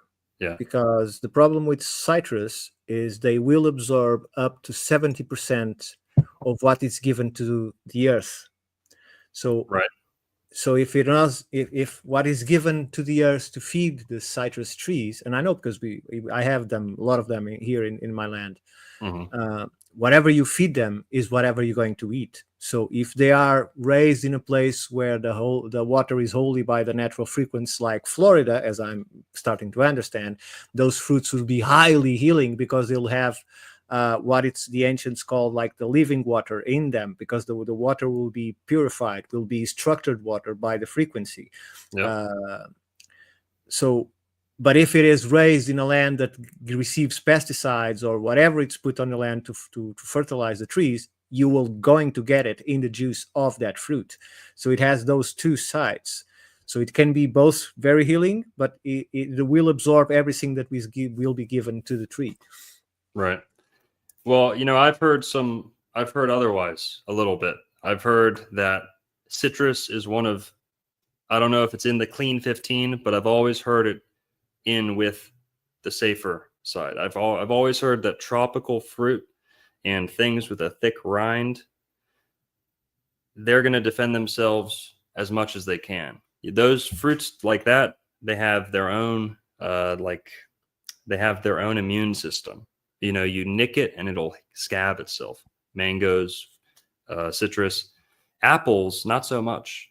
If you take an apple and you nick it, it's kind of it's kind of compromised. Not always, but maybe what you're saying is right, that it, because it's such a living fruit, it pulls things into itself.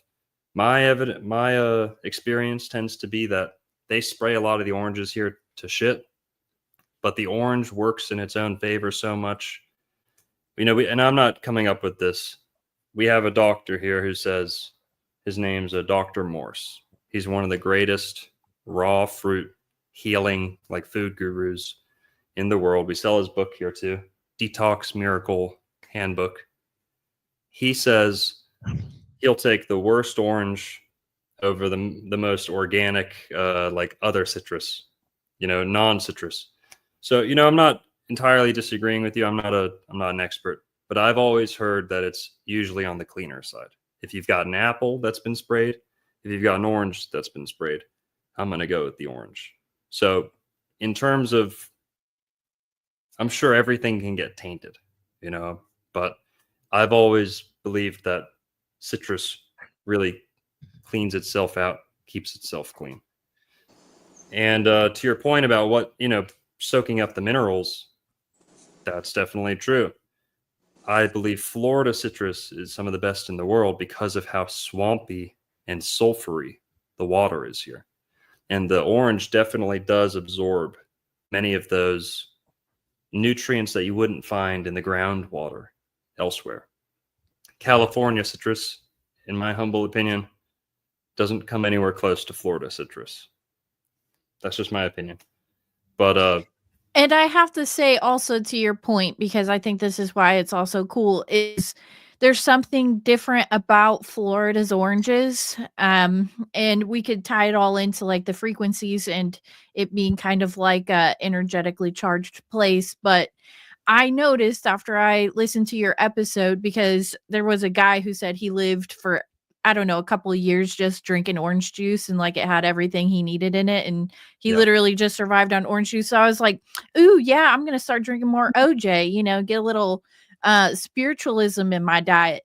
The freaking Florida's own, or whatever the brand is, Florida's natural orange juice. If you look at the box, they don't even use Florida oranges. They get all their oranges from Mexico. So it's like you're not even getting the healing, beautiful properties of the Florida oranges because they don't even use them. They use oranges from freaking Mexico. I felt so stabbed in the back by Florida's natural. They should just call it Mexico's natural if that's what they're going to do. right. Yeah. There's part of it is, yes, the big brands have always been kind of deceiving people, right? Oh, our company's in Florida, but the oranges aren't.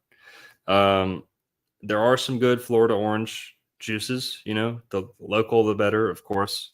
I'm always going to go with non-sprayed over sprayed, of course, too. But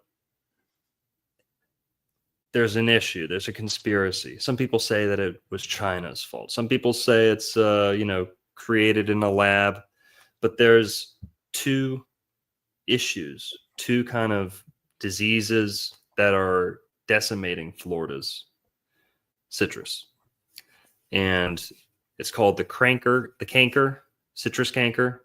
And then there's, I don't know if it's the same thing or related, but greening. They call it greening or something like that. But there's two things that are really afflicting Florida citrus right now. And the big brands were the ones who were kind of calling the shots during a lot of this scare about the diseases.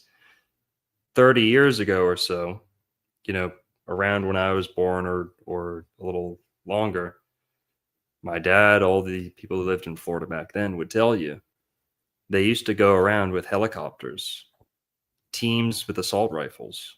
If they knew you owned a gun and you had citrus trees, they'd send armed officers in case you wouldn't let them cut down your citrus trees. The government put out an order. All the private citrus that has been detected, they detect this like plague in. I don't know if it's a virus or disease or whatever. I'm not a botanist or anything like that, but these diseases that a lot of people think came from China. Citrus comes from China. We'll be fair here. Citrus comes from China, so the diseases that go along with it also come from China. But because of this whole thing, because the government was going to protect the big name industries, they got together and said, well, we can try and manage the spread in private owners, but we're going to let you guys keep, if we get rid of as much private citrus, that's going to keep the orange industry alive. So they went around backyard to backyard. And if you were within a certain diameter from an infected plant, they came in and they took your orange trees. Now, sweet orange, the one that people want to eat the most and the one that contributes most to like your daily nutrition, right? An orange can be a meal, right? Lemons are good too, but orange and grapefruit, you can fill your stomach up with that. It's a complete food. Okay. they got rid of all the sweet orange trees. Like I said, if they went through your records and realized that you had been arrested for something before, or if you had a bunch of guns, they sent armed officers to your backyard to take your citrus. It was like COVID. It was like the pre-COVID. They must have been practicing for COVID or something like. It's COVID for oranges, those fuckers. Well, And that's why we can't get good OJ.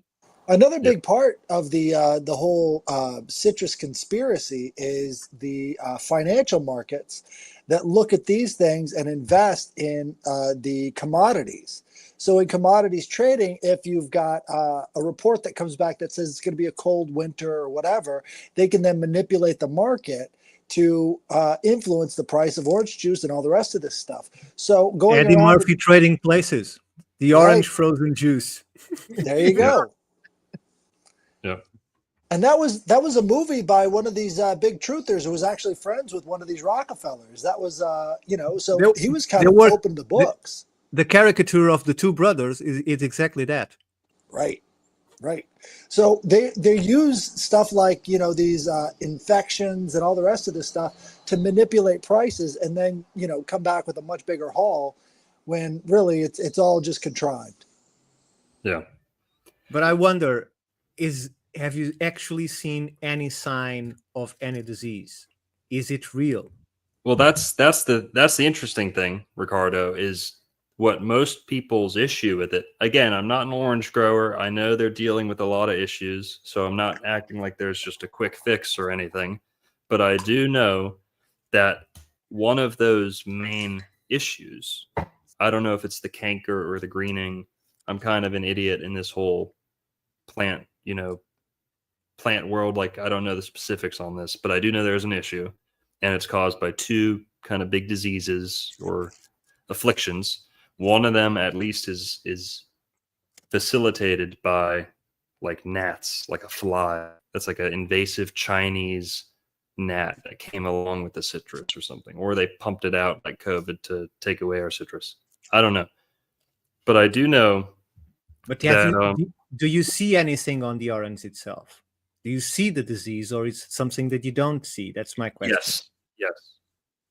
Yes. You can see the disease, but the juice is still good. So what's the juice is largely still good. So what's the issue? One of the big issues is that these oranges that are afflicted, they can't sell in the supermarket because they don't look good. That's one of the big issues. So from what I've heard, most of this citrus, you can still drink it. Again, this is not my expertise here, but I know that you can see the affliction. I will just show you something. Go for it. He's about to bring back a canker orange. Yeah, I was wondering. Big canker on it. Nice. He's fine to me. Yeah. As to your point, Dr. Longo, I think that the United Fruit Company is an excellent source of a rabbit hole if you guys want to look into how that affected things. Mm-hmm. Especially attaching to Kennedy. Yeah. What do you got, Ricardo? So this is an orange that is already well past its time because it's end of the season. So they are getting kind of squishy, but the juice is still sweet. They're still good, but they don't look good. Okay? Yep. But the disease that we could call it like that. This is also from lemon trees here in the field. You can see those black dots. Right. So those are eggs from insects, but they don't penetrate the cover of the fruit. They don't reach the inside. They just stay there. So when you want to do juice, you just scrub it up underwater and they all fall out. Mm-hmm. But there is some problem that is a fruit, kind of a bug that bites the orange, and then it starts to rot around that point. It gets slightly discolorated in terms of the peeling of the I don't know how to call the crust of the fruit. I don't know the rind. Name. The rind. Okay, sorry. Thank you. But that's it. There's years that it happens a lot, and there's years it doesn't happen, and that's just it. I just find it very curious that they find the need to rip them off.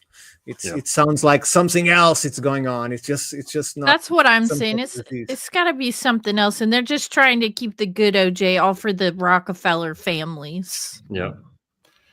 100%. And also another part of this conspiracy is, where's the orange juice? You go to the store, it's all yellow juice. That's Okay. what I'm saying. When you fresh, and yes, there are different point. species of orange. Yes, that some will come out more pink, some will come out more orange. But when you take 50 oranges, it doesn't matter how light they are. It's going to come out really orange, right? It's going to come out almost fluorescent orange. But when you bottle orange juice and leave it for a long time, 2 weeks or so, it turns yellow. It loses that deep orange. And orange juice, it almost has like a slight viscosity to it. It's almost like mucusy. When it's fresh squeezed, it's I don't know how to say it. It's like slippery. But when you store it for longer, the sugars in it kind of convert. And a big part of this is the pasteurization process. So most people fresh squeeze their orange juice and it's gone. They drink it that day or whatever. But when you store it for 2 weeks or pasteurize it, you speed up that process, pasteurizing. It turns yellow and it turns chalky. So I've become so much of a diva, like a orange juice diva. I can't even taste the store-bought stuff. Doesn't always cut it because I can taste. Because it tastes like shit. Look, Yeah. We squeeze lemon juice here for a meal. You make 1 liter or 2 liters of it for a meal, and at the end of the day, no one will drink it. Yeah. So you're talking about 2 weeks. Something has to be done to the juice, because at the end of the day, after 6 hours, you can no longer drink that juice. It's no longer. It has metabolized. Something chemical happened. But Right. one advice that I give to people that buy those bottles is, if they don't have a residue at the bottom, if the those crystallized elements in the fruit, if they don't fall to the bottom on the shelf, if you don't see a transparent liquid on most of the bottle, and then that concentrated dark area at the bottom, it's not natural juice at all. Because that's what happens. It starts, all the sugars, all the crystals start sinking in, and the liquid gets transparent, and you only had that residue at the bottom. You have to shake it, and then you have your orange juice again. But 2 weeks, not a chance. It has to do something to the juice in order for it to take that long. Yeah, great point, Ricardo. And that's even just a testament to how great the orange is, because even the 2-week-old store-bought stuff, people are super happy to drink. That's still like the lifeblood of the American breakfast. Yes, there's coffee, but people don't think of coffee as nutrition, do you? Right? It's almost like it's a drug. Yeah, it's a. Isn't it? No, it is. I see Nick shaking his head. No, it is classified as a drug. It has influence on the body, therefore is a drug, like any medicine or a recreational And it's drug. addictive. I mean, if you go a couple days without it, you're gonna have a killer ass migraine. Some people do coffee enemas and they put that stuff up their beehole. That is crazy. You want to talk about addiction? They say that's one of the best to detoxify. Listen, guys, actually, just wait till you try an orange juice. And just kidding, never done.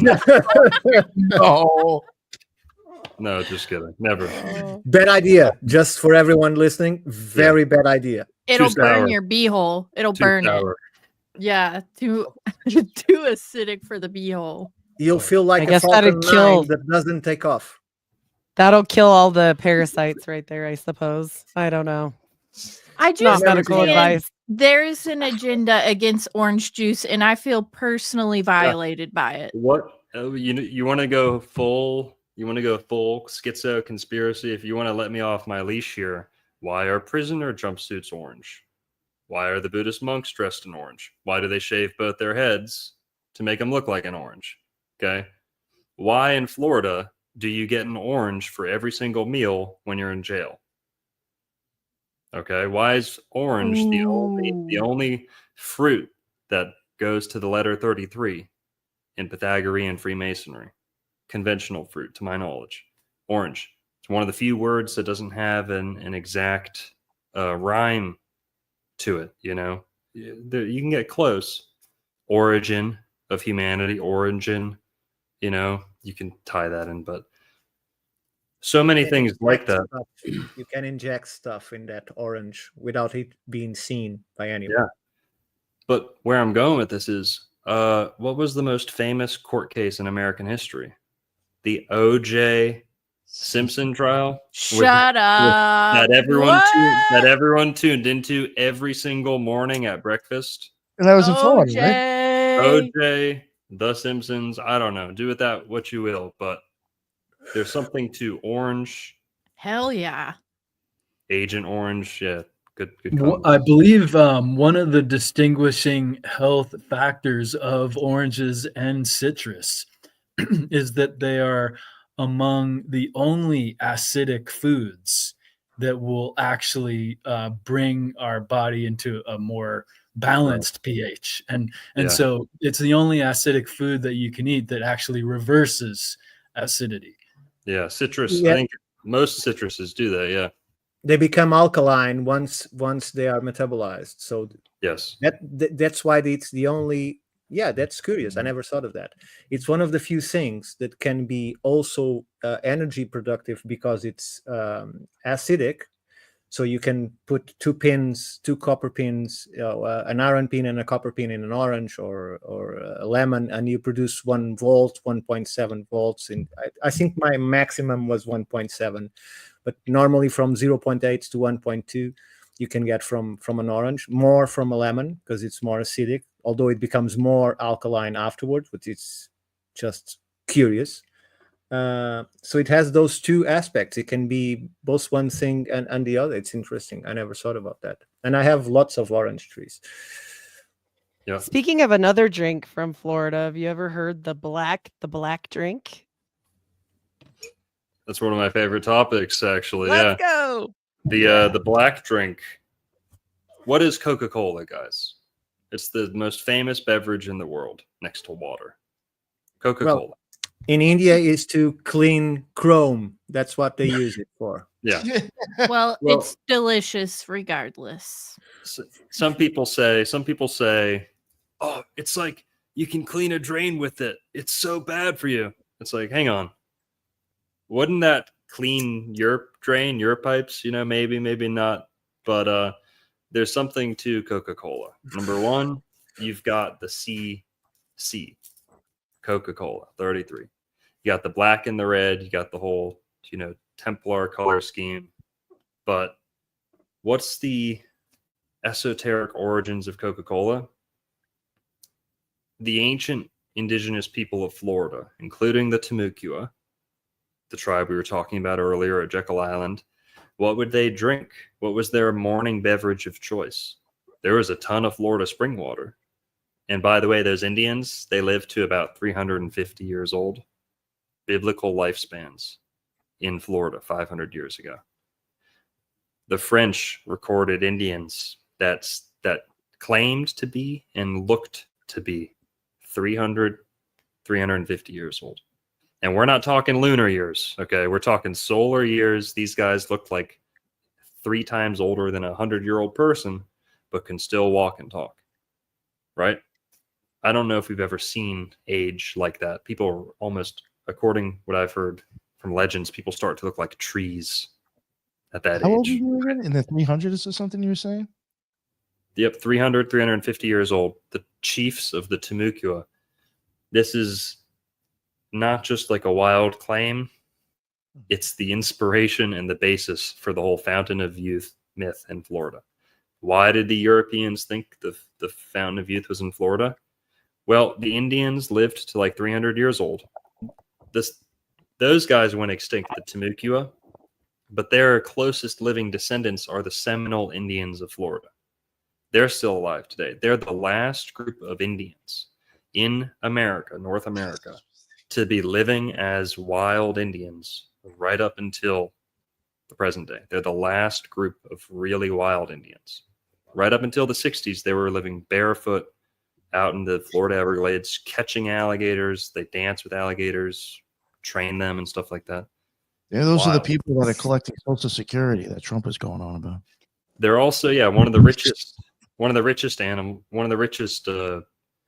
groups, recognized tribes in America, the Seminole Indians. They're the first Indians to start the whole casino thing. Indians and casinos, that's the Seminole Indians. What's anomalous about them? They average above 6 feet tall, and they live to about 100 years consistently. Do And they their have bones red are hair? their bones are different.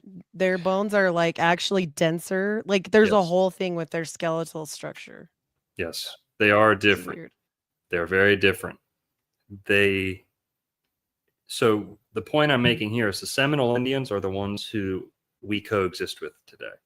That's 500 years of mixing, taking in our culture. What's the word? When you acquiesce to a new country, or the people. Gentrification. Well, yeah, whatever. All the titles, all the names for it. They're mixing. They're mingling their culture, their DNA. So whatever we know about them today is kind of like the diet, watered down version of back then when they were more pure. And that's not to take away from them today. I'm saying 500 years ago, if they're averaging over 6 feet, like 6'4" today, and they live to 100 years, and that's with all the admixture of European DNA, assimilation. Thank you. That's the word. Thank you, commenters. With all the assimilation, they're eating our food now. They mix with us. 500 years later, they're still well above the average height, and they still live well beyond the normal life expectancy. That's clear, direct, corroborating evidence for the reports we heard 500 years ago, where they were saying these guys aren't just 6.5 feet tall and 100 years old. And the Indians they were meeting 500 years ago in Florida were 8 feet tall and lived 300 years old. And if you wind that back even farther, you end up at the Bible with even older age people and taller people. So, this all kind of narrows down in on Florida. And But this the black drink's like totally full of caffeine, right? It's like Yeah. so much it makes people pass out. So what's the black drink the Indians are drinking? They used to make a concoction, a brew, out of what's called Yopon holly. Yopon holly.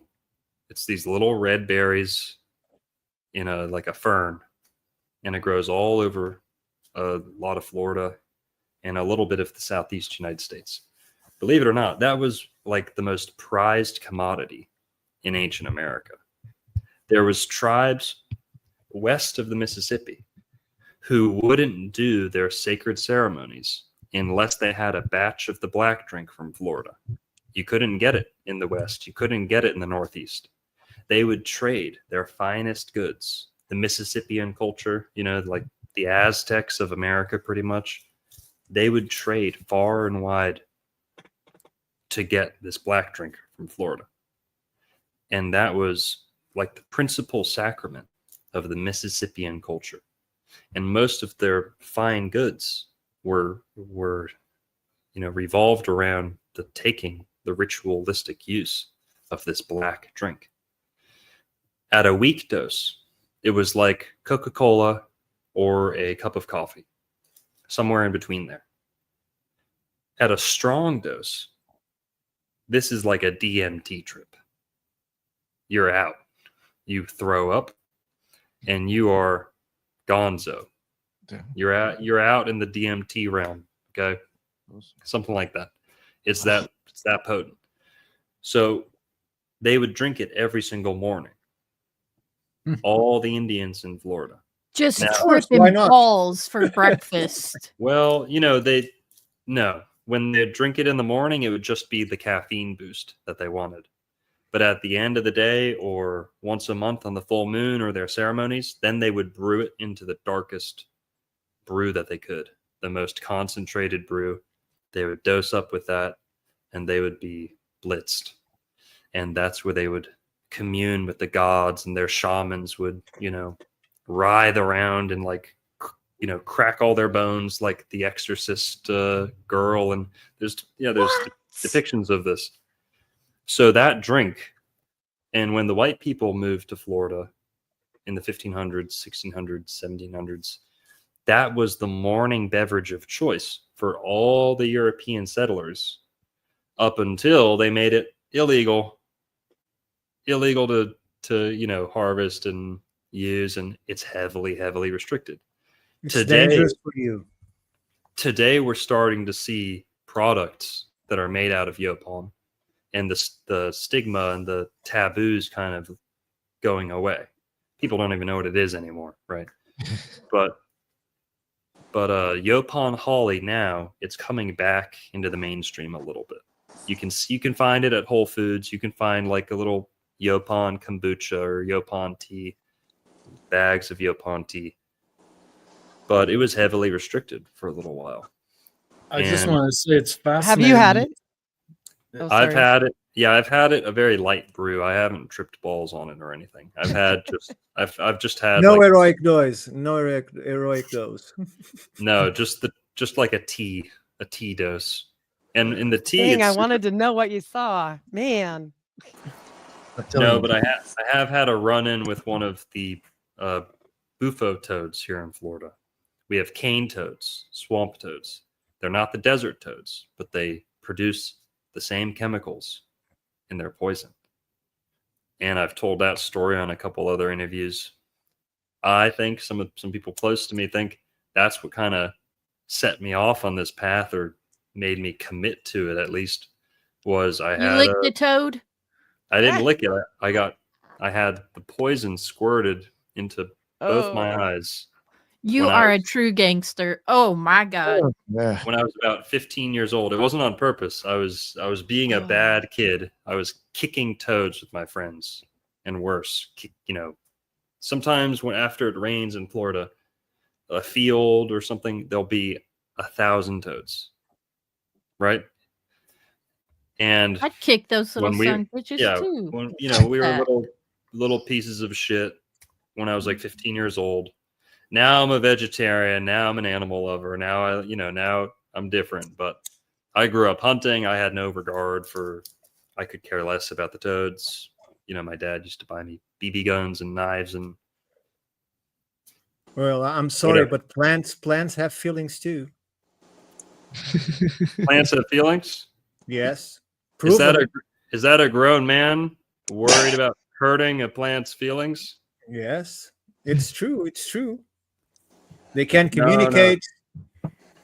No. This is just misguided. have to This is talk misguided. sweetly as you eat it. That's all. I'm sorry, You just gotta do Ricardo. that. That's misguided. When you eat a fruit, as well as I do. When you eat a fruit, you are furthering the life cycle. No. The fruit, I retract. In regards to fruit, yes, they produce it to be taken, to be spread. That's absolutely correct. Now, what about a potato? If I eat 90% of the potato and then put that little 10% back in the ground, I'm going to get 10 more potatoes, aren't I? Sure. But potatoes are tuberculous, not a plant. Well, what plant do you know really doesn't want to get eaten? Well, spinach, all those kinds of plants. Spinach? Yes, for instance, it's a plant. It's delicious in Cobb Yes, salad. and I do eat it, but that's because I also eat meat, because I'm hurting both of them. But look, this is an ideology that doesn't bear footing in here, and we'll never agree on that. I mean, it's pretty much nonsense to be. That's the easiest way to put it. Is there's no consideration needed for the feelings of plants. Plants, they might let out a little burst of energy or something. There is no device on earth that can convince me a plant is displaying emotion. Now, there's plants that close when you touch them and open when you leave them alone. And those that dance when they hear music. Tremendous. You know, Terence McKenna, who went in and out of vegetarianism, he said he didn't eat plants because they were so intelligent.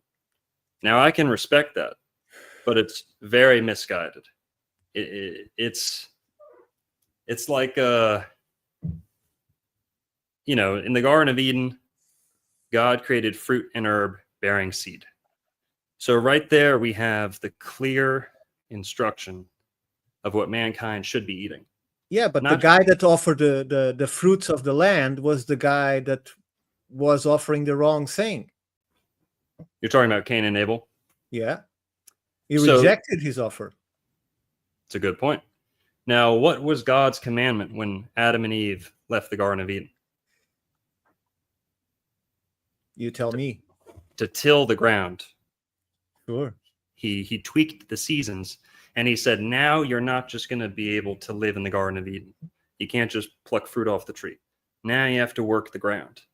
So when God rejects Cain's offering, he's not rejecting it because it's a vegetarian. And by the way, the offering has no bearing on the diet.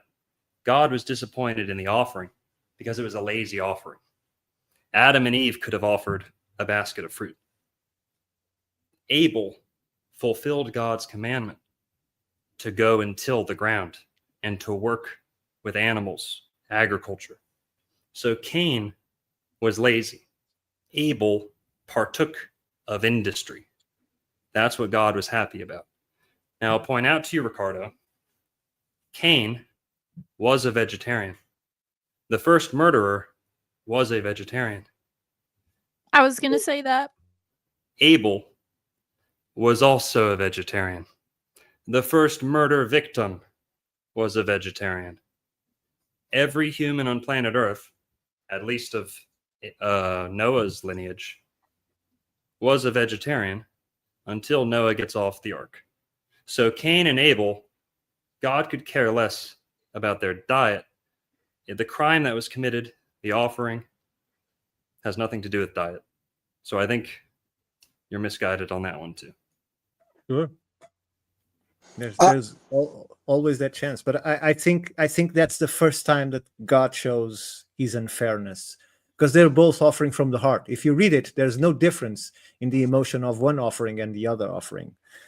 So there's no reason for it to be rejected because they both were from the heart. But I think that's not the subject of tonight's talk. I had something to throw in. So back to the plants as sort of medicine. There's a large percentage of Native Americans who used to use sassafras as a way of getting to higher states. So they would use sassafras and some sort of MEO inhibitor, like a pepper, to shut down their liver and have that sassafras go directly into their bloodstream, which creates ecstasy effect. So that was a very common one. And we've got all these plants all around us that we just assume are just shrubbery. You know, they're just, well, What's that's just what we grow. sassafras? Sassafras is a plant. That's where we get root beer, right? Like a Right? twig? Yeah. It comes. Now- Go ahead. It's a root. Ricardo. It's a root. To the point about yeah. to the point about the plants or not. Cain and Abel, you bring up a really good point. It's exactly where we should be looking at to get more guidance on a diet. Cain and Abel, both vegetarians. That's established. Pretty much every scholar will concur because it's not until Noah where we get an explicit commandment. Now you guys can start eating meat. Now you guys can start eating flesh. Up until that time, meat means fruit and herb bearing seed. The key point being fruit and herb bearing seed. Anything that bears seed is good for us to eat. No worry whatsoever of hurting their feelings. Now, Sure, fruit you and get herb the bearing seed. Potato does not bear seeds. So there's entire classes of plant life that don't bear seeds that we also do not have to worry about hurting their feelings. You know, Yeah, Any- I agree with you. Everything that is a tuberculous, everything Now- that is a fruit, everything that is a seed, all of that, Yeah. I agree with you. But Now, when the you go to biblical- specific, go on. the go on. biblical definition of adrenochrome is laid out in the exact chapter that you're referencing. Cain and Abel is where we get the biblical background for adrenochrome. So if there's any place that we should be really looking out for emotion being transferred from the eater to the thing being eaten, I would really agree with you that we should be looking at Cain and Abel, because it's there where we get the biblical explanation of adrenochrome. When Cain slays Abel, vegetarian killing a vegetarian, his blood drips down into the ground. And God doesn't see this happen. He doesn't hear it happen. No. The blood calls from the land, yes. He tastes the blood drip into the ground, and he hears the screams in the blood that's sunk into the ground. If that's not a 101 on adrenochrome, I don't know what is. Now, we can say that plants have feelings, but we can also do our 1000% best to steer clear of adrenochrome. And I would remind you, Ricardo, no matter how you treat your animal, at the moment of slaughter, you are eating diet adrenochrome. Adrenochrome, no doubt. All mammals produce adrenaline, and adrenaline is oxygenated no matter what species. Animals produce adrenaline. Good point. I agree with you. That's true. That's true. By the way, I don't know if you are ending, but I wanted to say, because I was out of network before, you are right. The word in Portuguese for winter and hell is inverno for winter and inferno to hell. So inverno, inferno. It's just one change of one letter, but it's quite similar. It's almost an inversion. And we can even see the word inversion going back to the exact same root. This might be the first inverted word ever, because inverno, like Ricardo's saying, is winter. Exactly. Inferno is hellfire, flames, inferno. Inference, if you have an inference, if you're inverting something, flipping it upside down, that goes back to the same phonetic root. So, good point. Yeah. Well, thank you both. Have you seen this plant before? Who, me? That's sassafras right there. You've probably Well, seen it a ton of times. somebody mentioned root beer, and I love the shit out of root beer. So whatever it is, God bless. But I did want to say, though, since we're ending, I think there's been so many times that I have name dropped Old World Florida on my show and other shows. I've learned so much. I spent like 2 weeks where I would just try to binge all the videos, and I would fall asleep, like trying to stay awake and watch everything. So I was so looking forward to this one. And I hope, because I'm going to share on my end as well, I hope everyone learned something today, because I know I did. Thank you. Thank you, Julia. Appreciate it. Yeah. Thank you all very much for coming on. That was an awesome show. I really had a great time. It was, I don't even think I checked my phone, actually. So I was actually paying attention. Keep it real. Somebody said, like, hey, he looks like he's really stoned, and I was like, no, I'm actually paying attention. Next guest. Concentrated face. Yeah, I was like, I have to listen to this.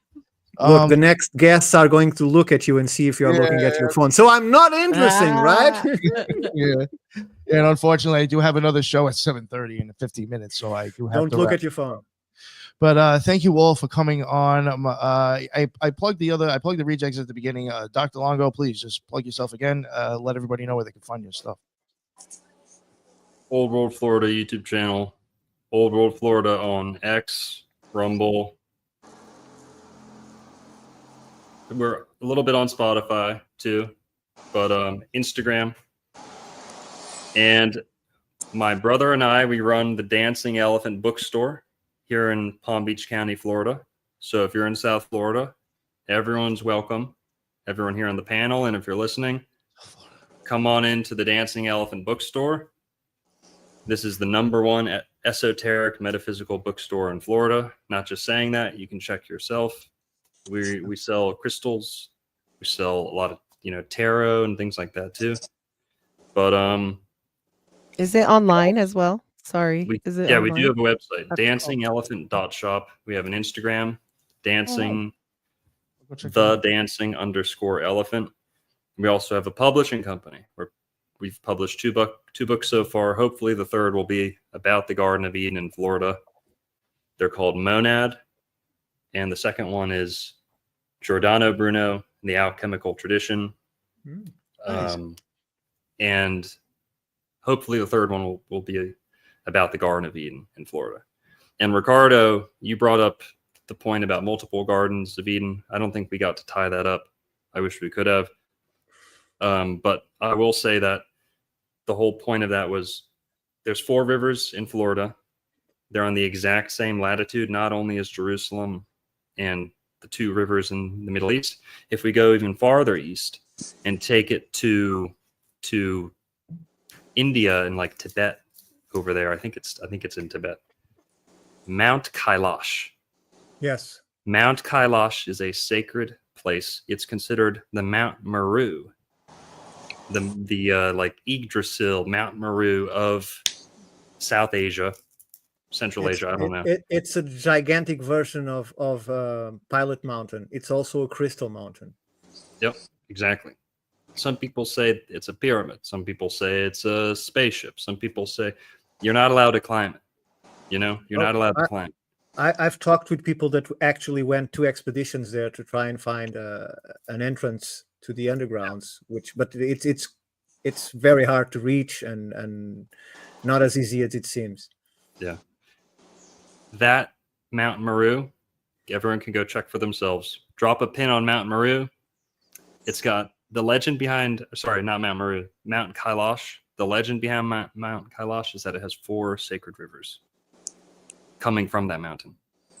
4 sacred rivers. Are you aware of the Catalan Atlas? No, but the point I wanted to make on that is Mount Kailash is precisely on the 31st latitude. On the 31st, yes. Precisely. So you asked about multiple paradises. Yeah. There might have been similar stories that took place on that parallel. Florida might have been one Garden of Eden. Mount Kailash might have been something close, something similar, And Heidi, your point about the Mormon church coming to Florida, it's true. They're the largest private landowner.